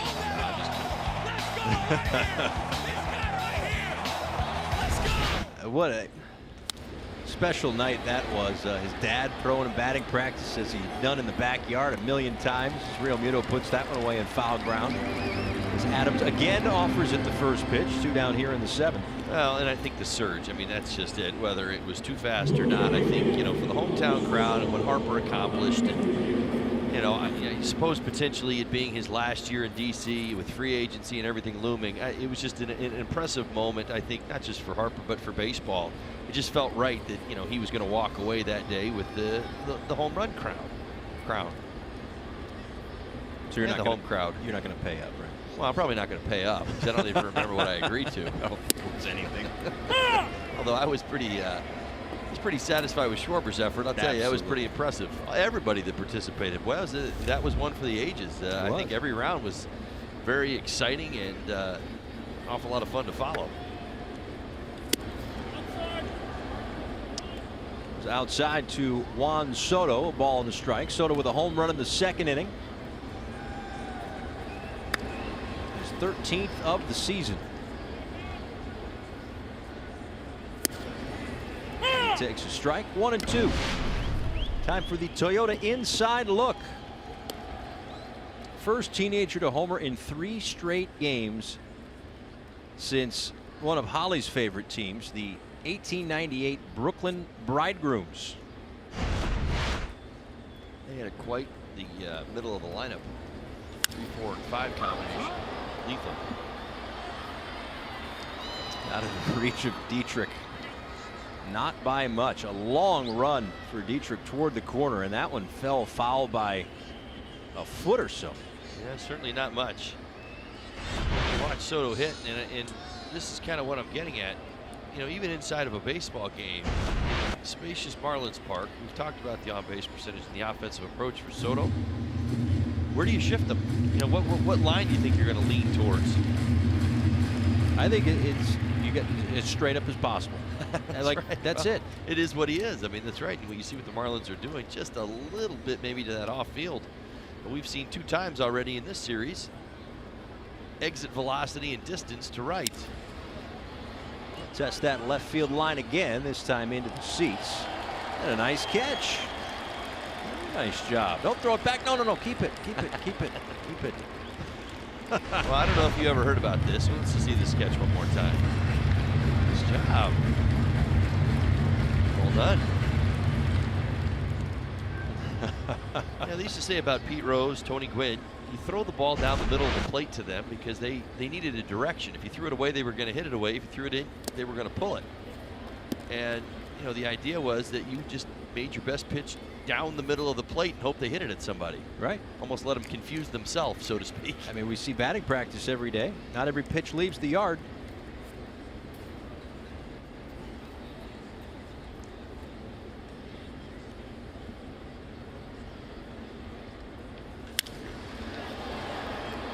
Scorched into center field. Another hit for Soto. And he's going to get to second as it gets away from Maben. Boy, Maben moved to his right, and that one still had some mustard on it. Well, it certainly did. So Maben maybe peeked just a little bit. Watch his chin. See if you see that head come up. Yeah, those eyes raise up just a bit. Just like everything else, Paul, in the game of baseball, if your head corrects, your hands, your neck, your body, your waist, your head raises up, your eyes raise up, so does your waist, and so do your knees. And probably cost him as it hit off the heel of his glove. Intentional walk to Murphy. Will put runners on first and second. So officially a single and an E8 on Maben. And the intentional walk for Murphy, so 2 on for Mark Reynolds. So just so I know, Holly, I know you know this, but just so the folks at home know, the Brooklyn Bridegrooms became the Los Angeles Dodgers. Of course, I was one. Naturally. Kind of. Sort of. Organizationally speaking. Yeah, sure. Totally want to see what their 3-4-5 combo was in 1890. Efforting. As Reynolds takes a called strike.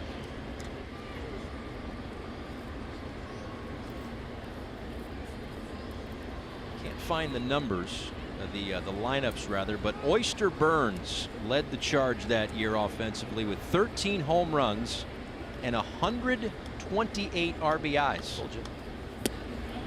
Wow. Massive production. Oh, this will be a fun one. How about strikeouts? Who led the way there? Hub Collins, 47 strikeouts.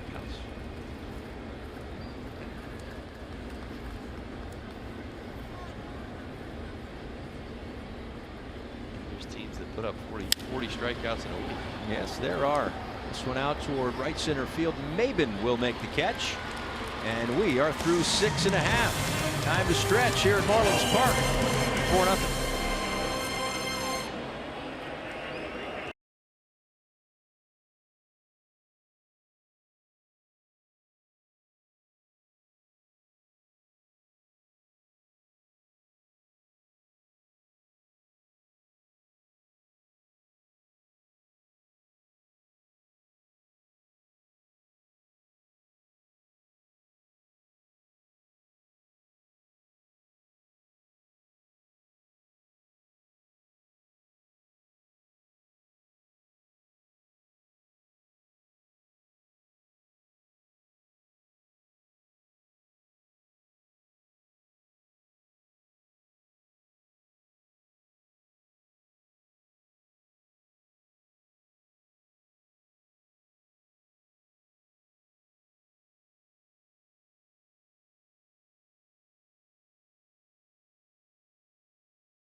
Bottom of the 7th inning. It's been tough to crack Max Scherzer tonight. Just one hit on the board against Mad Max. Well, and we look at the pitch breakdown tonight. Fastball, slider, changeup, and curveball. And sometimes that slider be misidentified with his cutter as well. He throws it a little bit harder, so I'm sure there's a few in there as well. And the numbers don't lie. You see 5 fastballs. Of the 9 strikeouts, a few of those elevated. He's kind of really set things up by working that low zone and at times elevating with the fastball. So Scherzer being Scherzer once again. Bohr offers at the first pitch, and it will be Eaton in right center field for the first out here in the 7th. That pitch right there, in fact, the cut fastball, 89 miles an hour. Oh yeah, he's got that too. Yeah. Well, that's the thing, is that he is, you know, as all the greats do, the arsenal has changed. His ability to get guys out has changed over the years. And what worked, you know, maybe 5-6 years ago, with this guy might still work, but he's found other ways to dominate. Well, I think what's been most impressive as we've talked, and I think there's been some great conversation even today on the pregame show. The guys were talking about it as well. Tommy was talking about it. You know, where Clayton Kershaw, maybe even a Madison Bumgarner have gone. Scherzer has not shown any dip in performance throughout his entire career. In fact, it's gotten better every year. And that's kind of the point. You know, the harder it is, we say things like this all the time, right? You get to the top of the mountain, and it's hard to stay on top of the mountain because you got everybody trying to knock you off the top of the mountain. Well, he's climbed to the top of the mountain, and he's made camp there. Yeah. Nobody's gotten him out of his house. It's been his perch. Gets Castro to chop one, bobbled at third. Reynolds still gets rid of it, but throws it wild, and this one trickles into shallow right field. Castro to second with one out here in the 7th. An E5 on Reynolds. He's over there for last night, tonight, tomorrow, and perhaps the next night with Anthony Rendon on paternity. Now things got a little bobbled, I guess is the right way to say it. He's going to get a double error. He's going to get an error on the fielding play, and he's going to get an error on the throw. So 2 more errors. What's so interesting about this is that the Nats came in with one of the better defenses. The fewest errors in Major League Baseball, only 39 entering tonight. They've got now 3. Yeah, bobbled it off the top of the glove, kicked it to the hand, and really threw it out of play. Now Prado, who has registered the only Marlins hit tonight, takes a called strike.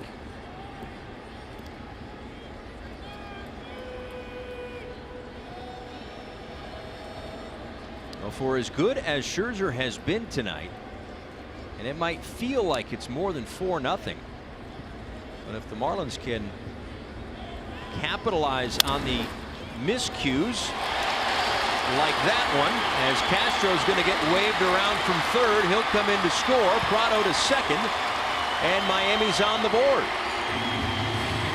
As I was saying, they could make things interesting. Well, finding contact, I mean, goodness, I'm not sure how this one's going to go. It's a 50-50 for me. Maybe, probably a play that should have been made by Reynolds once again. He retreats. That's always dangerous when you start to retreat on the infield, but does. Trying to get that big hop, goes to the backhand and eats him up right off the top of the glove and into left field. In fact, he did not retreat right away. Kind of came in first and then went back. Rule it a hit. RBI double for Prado. He stays hot against Scherzer.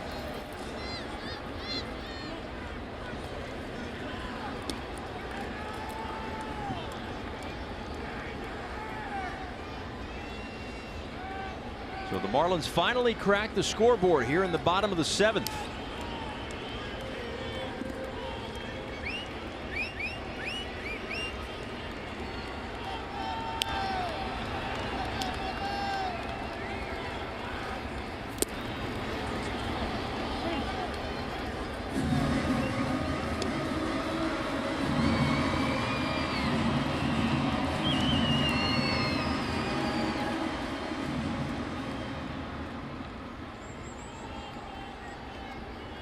Prado RBI double has made this a 3-run game.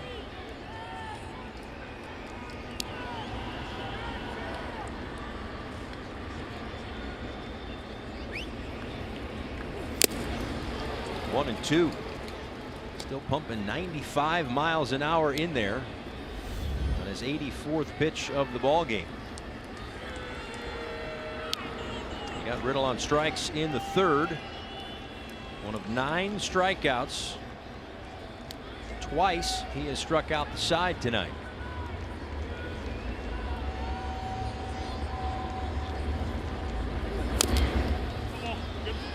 Fouled off. Yeah, Riddle's seen a combination of the four-seam fastball and that cutter. Cutter in, fastball up at a couple of different times.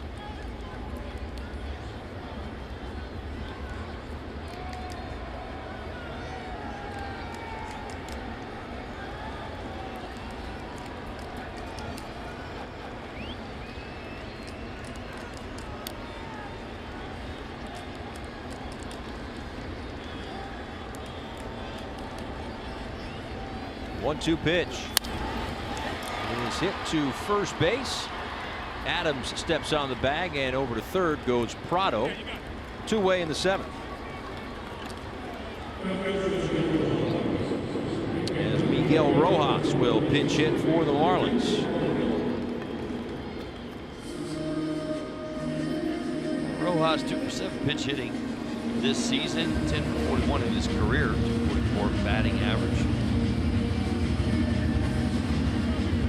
4 for 16 in his career against Scherzer. Does have a home run.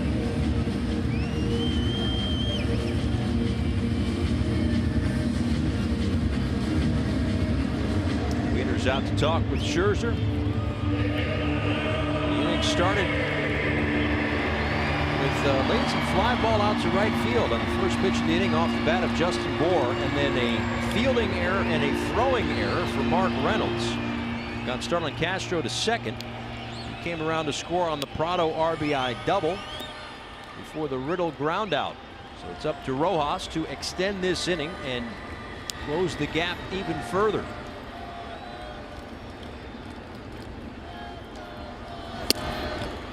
A strike.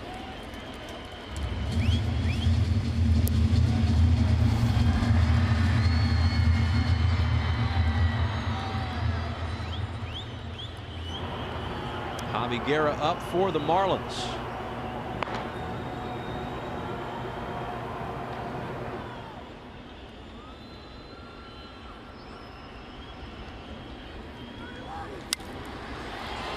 Rojas, a fly ball out to left field. Soto will make the play, but the Marlins crack the scoreboard for the first time tonight. They trail the Nationals 4-1.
Nationals in front as this one moves to the 8th inning. Paul Severino, Todd Hollingsworth, second of 4 between the Nats and the Marlins here at Marlins Park. Matt Wieters to lead things off. And then Max Scherzer and the top of the order, Adam Eaton against Javi Guerra. Pitched in last night's ball game, worked an inning and a third.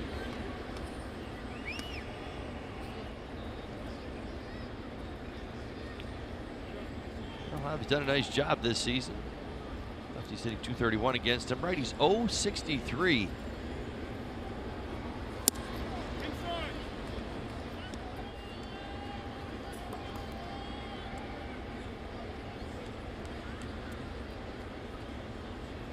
Wieters 0 for 3 tonight, struck out in the 6th inning. Takes a little low, 3-0 from Guerra.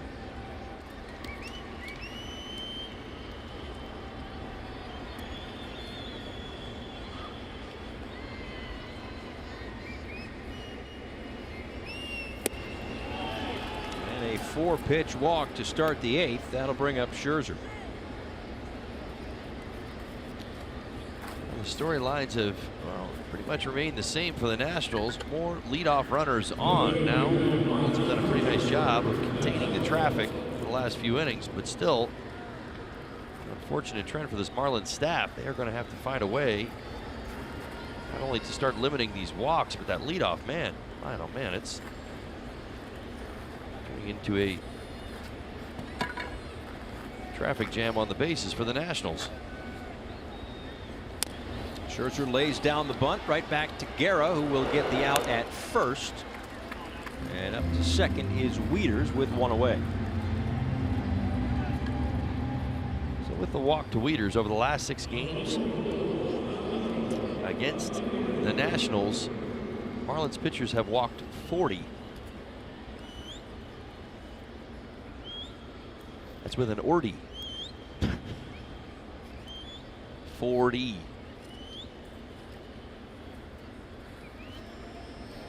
And it's been, what, now 23 for the pen. That has been kind of at the root of some of these struggles, as the Nationals have won 15 of 16 overall against the Marlins and 7 straight here. And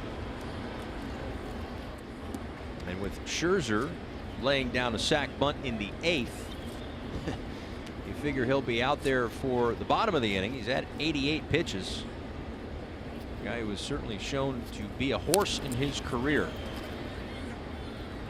Figure a lot left in the tank for Scherzer, so kind of had him on the ropes, or about as much of ropes as he has been on all night. In that 7th inning, able to push 1 run across.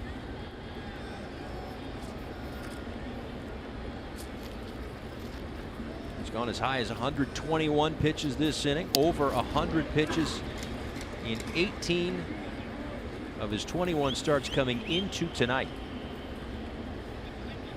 The other 3 starts didn't really miss by much. 99, 99, 99.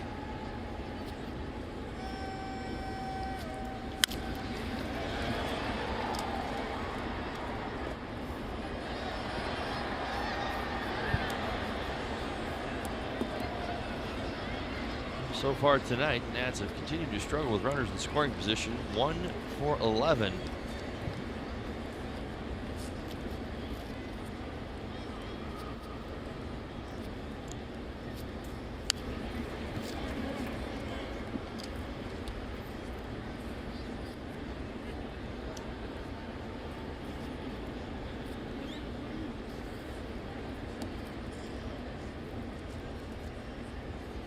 After this 4-game series wraps up Sunday afternoon, the Marlins will head to Atlanta for a 3-game series. The Braves are currently hosting the Los Angeles Dodgers.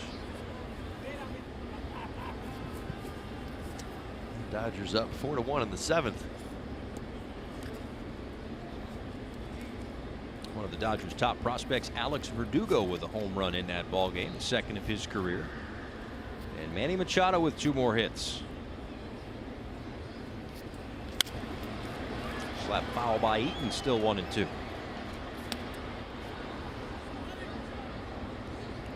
Mike Foltynewicz pitching tonight for the Braves. We'll see him.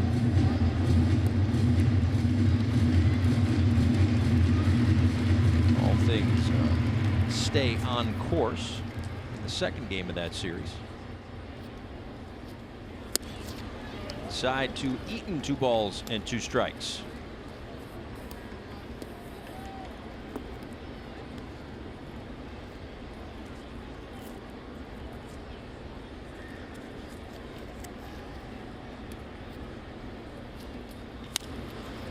Eaton lifts one out to center field. And that's going to be a catch in center field. No tag by Wieters. And there are 2 down. All right, so earlier we were talking about Oyster Burns, which is not true.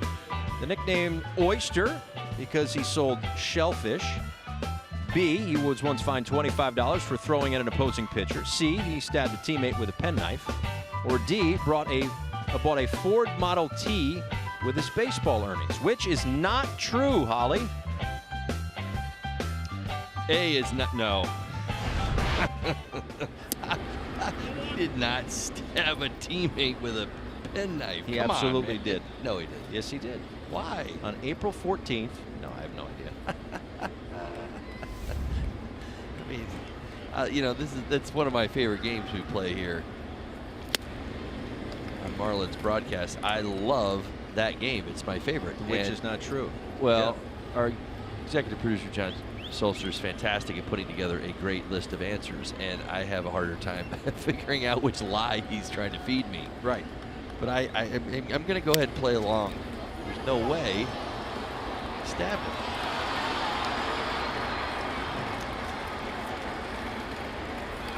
Turner will reach with 2 outs in the 8th. So all right, so you're going with C. Yeah. I'm going to go with $25 for throwing an opposing pitcher, because when you think about it, 1890s, $25 is a big number. Yeah, it's like $500 today. Yeah. Well, that's what your fine is. All of those were true. I told you he stabbed somebody with a penknife. He did not buy a Ford Model T with his baseball earnings. Well, I guess that probably makes sense if you think about it. Yeah. Was there a Model T out then? There was? Okay. It was, but... well done, Mr. Sulzer. Yeah. Got me again. I think I'm over in my career.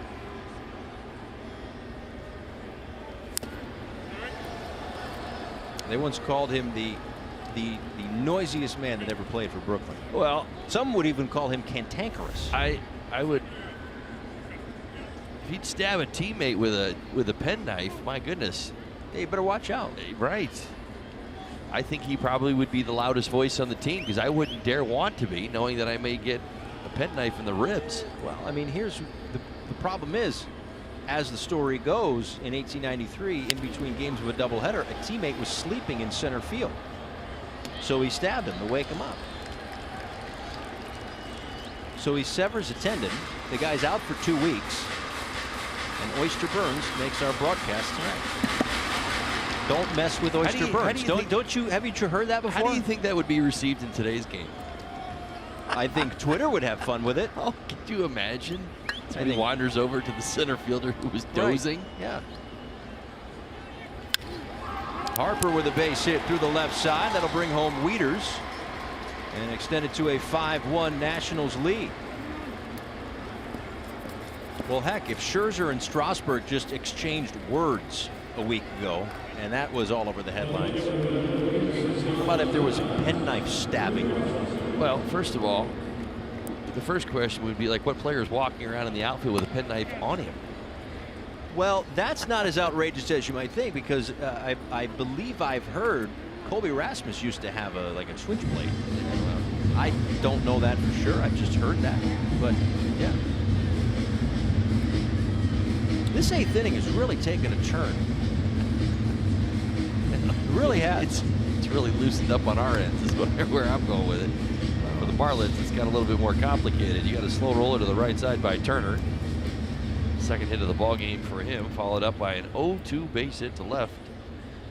And Bryce Harper drives in the Nats' 5th run.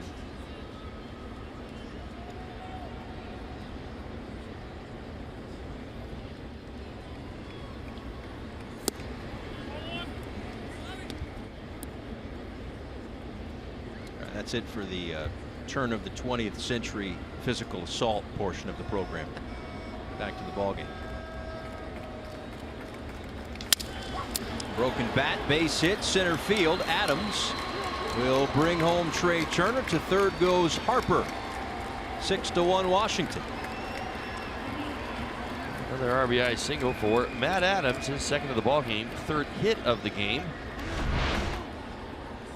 Two-seam fastball, catch a little bit too much of the plate. You see JT's glove creeping back towards the middle. There's been some interesting facts that we will throw your way. This point of the game as this lead continues to widen for the Nationals. 8 games now coming into tonight. Marlins bullpen, 12.81 ERA against the Nationals. In 26 innings, of course, this is leading into tonight. They've not updated the numbers all the way through. 43 hits, 39 runs, 26 walks, a whip just under 3. Marlins bullpen against the Nationals. To compound all of this, the Nationals aren't a very good team in the 7th inning or later. Done most of their damage against the Marlins. There might be more. Soto to the gap in right center field. Harper is in. Adams being waved around. Soto to third. And the Nationals tack on more runs here in the 8th.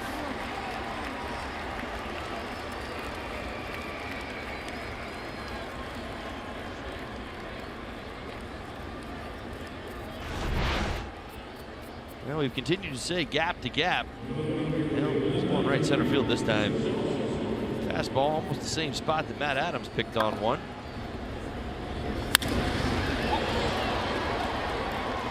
The first triple of his career. Now a double away from a cycle.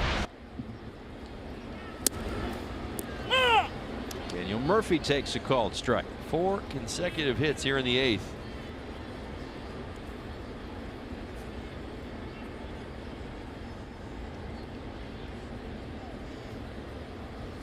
Outside to Murphy. So this is 2 nights in a row for the Washington Nationals that they have had a player that needs a 2-base hit to complete a cycle. Last night it was Turner. Tonight it's the youngster Juan Soto. Inside. 43 base runners for the Nationals the first 2 games of this series. I was just telling you how many they left on base. 4th, 5th, 6th, and 7th. 9. A base hit into right field off the bat of Murphy. And the score is Soto.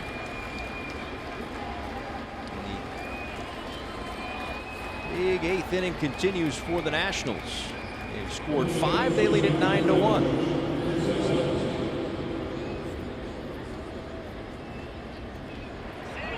Well, manage your dream team in franchise mode, plus get weekly stats, roster updates, and more. RBI Baseball 18 is available now. Learn more at rbigame.com. Rated E for everyone. And everyone is coming to the plate this inning for the Nationals as Mark Reynolds, the 9th man to step into the box here in the 8th. The 3rd time this series they've batted around.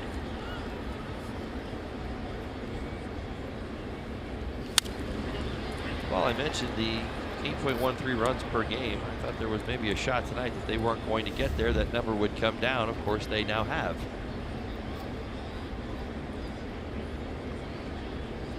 '74 runs scored by the Nationals in 9 games this season.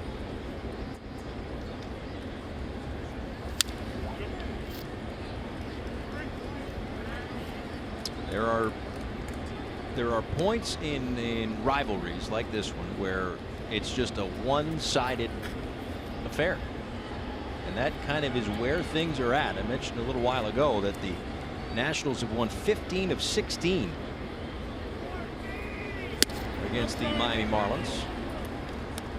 And 7 in a row here at Marlins Park. And it's going to take a heroic comeback tonight against Scherzer, who we believe is still in the ball game, still milling around near the bat rack. He'd be due up after Reynolds after Wieters, but we won't see him here in the top of the 8th inning. But 5 runs come across for the Nats, 9-1.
Refreshing finish. Another dominant outing for Max Scherzer tonight, as he has done to the Marlins what he has done to really every other team that he has faced the last 5, 6, 7, 8 years. He's up to 9 strikeouts through 7 innings of work. He's surrendered 2 hits, both to Martin Prado. And he is back out to work the bottom of the 8th. Cameron Maben. And then the top of the order, Derek Dietrich and Brian Anderson. New center fielder, Bryce Harper out. Michael A. Taylor in. New second baseman as well, Wilmer Defoe. To give Daniel Murphy a little bit of a break.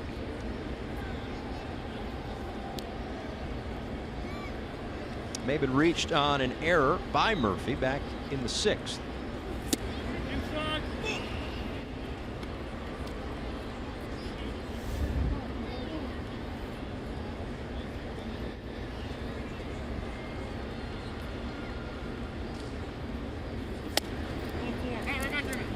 That is ball 4, so Maben will reach as Sammy Solis loosens for the Nationals.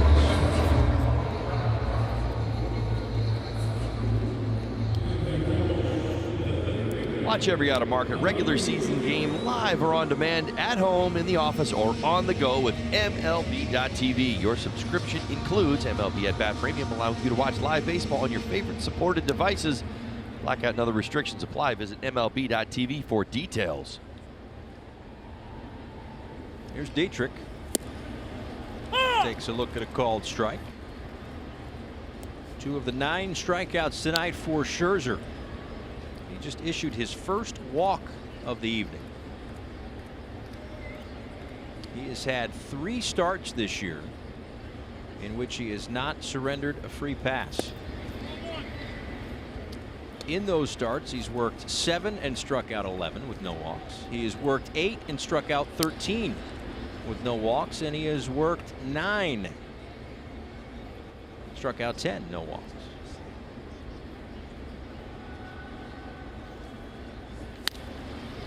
Dietrich lifts one down the right field line. Eaton giving chase, and that will reach the seats. Heck of a catch over there. Tracked that one all the way into the glove. Of course, he's a lefty. There you go. Nicely done. That's going to be our bonefish fresh catch of the day. Well done. Need to reach back across the body, secure the catch, sign him up.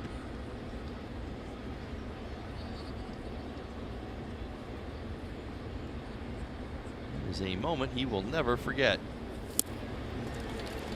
As Dietrich strikes out, that is 10 for Max Scherzer.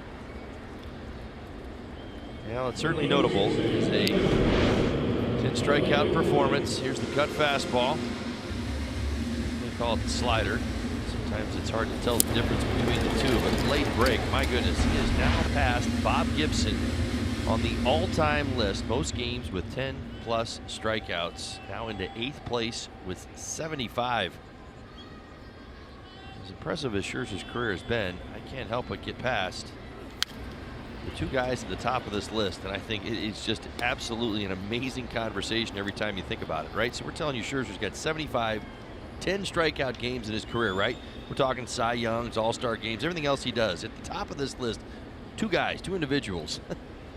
Nolan Ryan, 215, and Randy Johnson, 212. Next closest, Roger Clemens with 110. Bring a lunch when you are facing those two gentlemen. A lot of watching going on. Wow. And broke the tie with Sam McDowell and Bob Gibson. Number 75 tonight for Max Scherzer.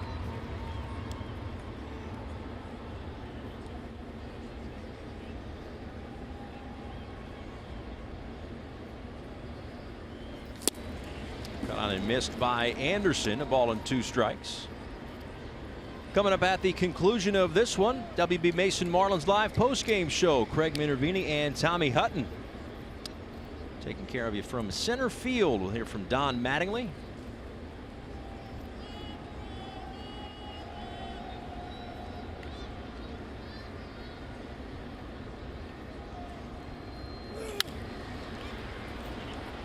One will reach the seats. Somebody's just going to pick that one up. That's not as good as the kid down the right field line. Can't just let it land and pick it up. Not 2 minutes after some kid just makes a heck of a catch.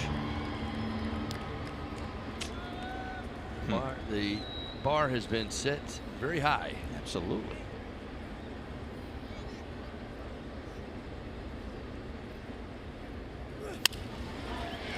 A line drive to Turner at short for out number 2 here in the 8th.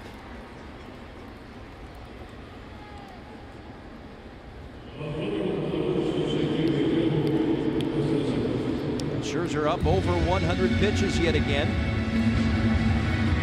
Certainly showing no signs of slowing down. I wonder where he belongs. This is a 9-1 ball game. I think you know where I'm going with this. He's got a complete game shutout this season.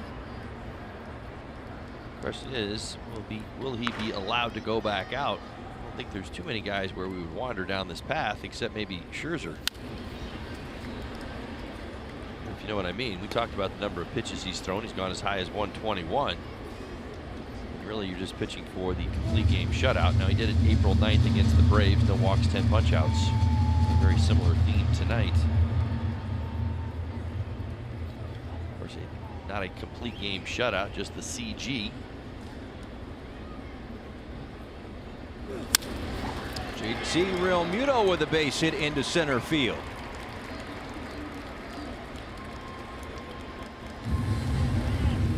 Well, that was the knock on Scherzer for a while. I mean, he broke in 2008. He was a reliever. He began starting games in 2009 with the Diamondbacks, but didn't get his first complete game until 2014. So that was always kind of the knock on him early in his career, that he wouldn't go out there and finish what he started. Okay, so then he gets his first complete game in 2014. Next year he's got 4. 3 of them were shutouts. 2016 he wins the Cy Young. He had a complete game. He had 2 complete games last year, and you mentioned the 1 complete game that he's gotten so far this year. And we shouldn't be talking about it because in this day and age, complete games aren't as important. Right, yeah. Rather have a guy going just in messing with everybody. Yeah, that's... Well, by the time he got it figured out, right, everybody was raving and ranting about the same things, right? Well, he doesn't finish what he starts. Where's the CG? You know, that's next level stuff.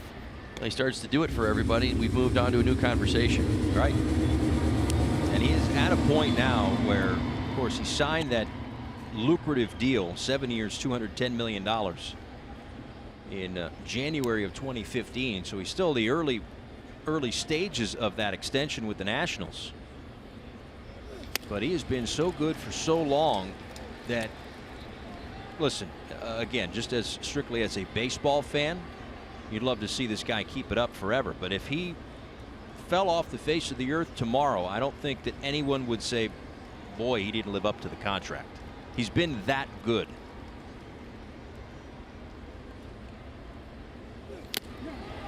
Gets another strikeout, his 11th through 8 innings of work, and that's number 200 on the year for Max Scherzer.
Gonzalez, the starting pitchers tomorrow night. Of course, Gio Gonzalez from Hialeah here in South Florida.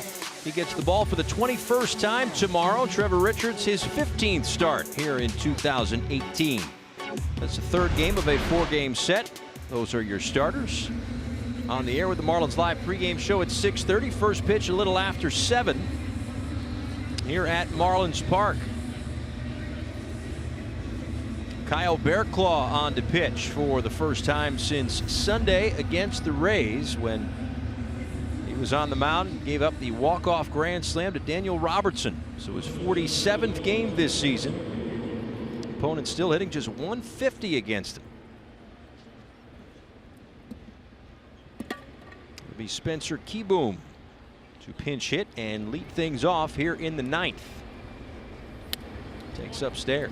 Now Kieboom, one plate appearance in 2018 as a pinch hitter, sacrifice fly. Back against the Marlins, July 7th.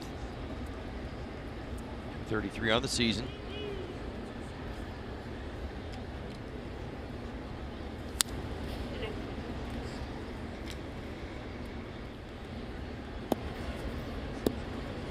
Saw Scherzer getting some high fives in the dugout, and with Matt Reynolds on deck, not Mark Reynolds, but Matt Reynolds on deck. That looks like it's going to be it for Scherzer, who, as we mentioned, going to break the strikeout of Bohr, number 200 on the year. So he's the first pitcher to record 200 strikeouts before August 1st in consecutive seasons since Randy Johnson did it, 1997 through 2002. However, Chris Sale also reached 200 strikeouts earlier tonight. Bearclaw gets the strikeout. Walking off the mound after another dominating performance, Max Scherzer, the ace, the horse, whatever you want to call it. Lots of high fives and hugs.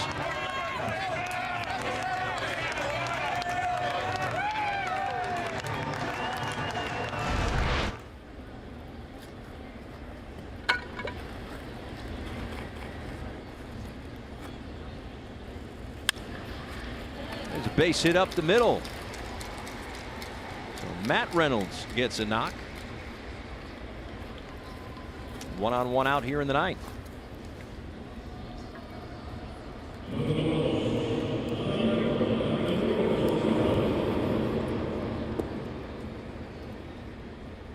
So we saw Scherzer and Sale match up at the start of the All-Star game. Those two guys might win the Cy Young this year. They already have 200 strikeouts for both of them. You're really going out on a branch. Well, no, I'm just saying. I mean, they do have competition. I mean, two New York pitchers, DeGrom, Severino. You say so. Just saying. You think it's a slam dunk? I think it's pretty close. There's 2 months left in the season. Well, right, but I'm also... It's going to get to a point, because you know how it's going to go. We're going to get to mid-September, and then whatever happened in the first 26 starts of the season, nobody's going to care. It's going to get to that point where this guy gave up 2 runs, this guy gave up 1, now he's the Cy Young. And then a week later, this guy gave up 3 runs, this guy gave up, now he's the Cy Young. That's how it's going to go. Okay. You heard it here first. Okay. I'm not saying he won't. I'm just saying you're saying it's over. Well, no, I'm playing to the trends. It's what I do. Who's won the last 2 Cy Youngs in the National League? Scherzer. I'm not saying he's.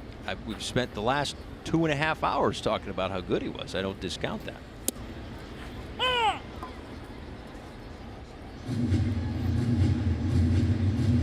Strike to Turner. He's got another 2 hits tonight. 5 for 11 in the series. And a ground ball to Riddle.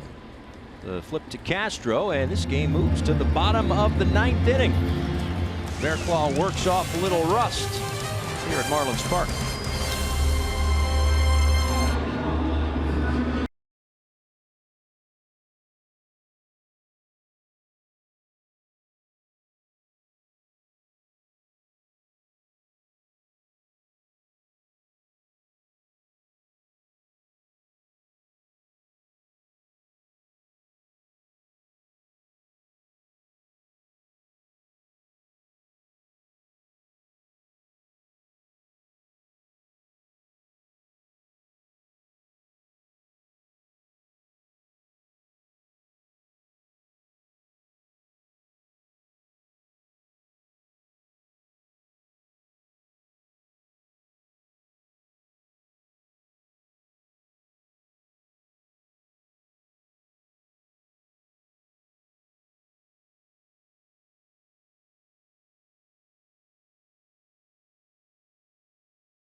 Fox Sports Florida is brought to you by Southwest. Transparency, low fares, nothing to hide. By Lincoln. Join the Lincoln Summer Invitation Sales Event. And by your South Florida Honda dealers. Look outside at Marlins Park. It is a 9-1 deficit as we head to the last of the 9th inning. 9 runs and 16 hits tonight for the Nationals, as they are on the doorstep of winning yet another game here in Miami. If they can hold on, that would be 8 in a row at Marlins Park. Some changes as Matt Reynolds takes over for Mark Reynolds. Hey, Angel, how are you? Good to see you. Sammy Solis on. You saw Spencer Keyboom behind the plate. It'll be Castro, Prado, and Riddle due up for the Marlins.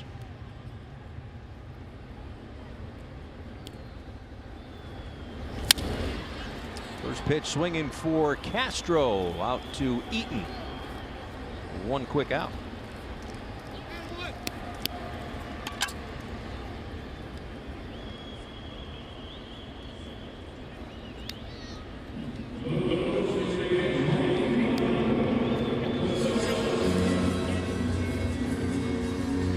Prado had 2 of the 3 hits surrendered tonight by Max Scherzer.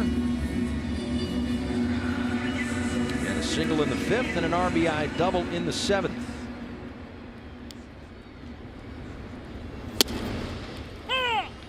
Called strike from Solis.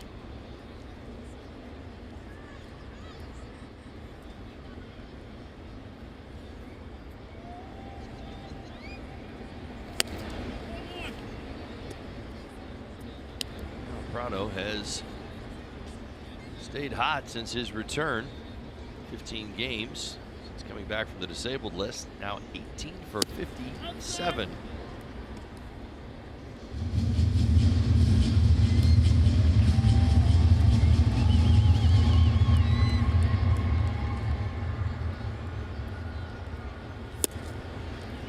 Called strike 2 to Prado. You know, shame on me for not bringing this up, but there have been a lot of trades in the last couple of days. The big one today, Cole Hamels goes from the Texas Rangers to the Chicago Cubs. As Prado pops this one up toward the Nationals dugout and in and out of the glove of Keyboom. Going to deal with that railing.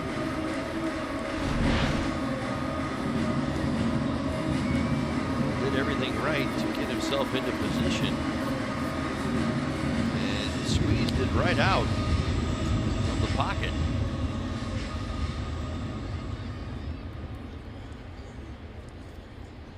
Had it and then didn't.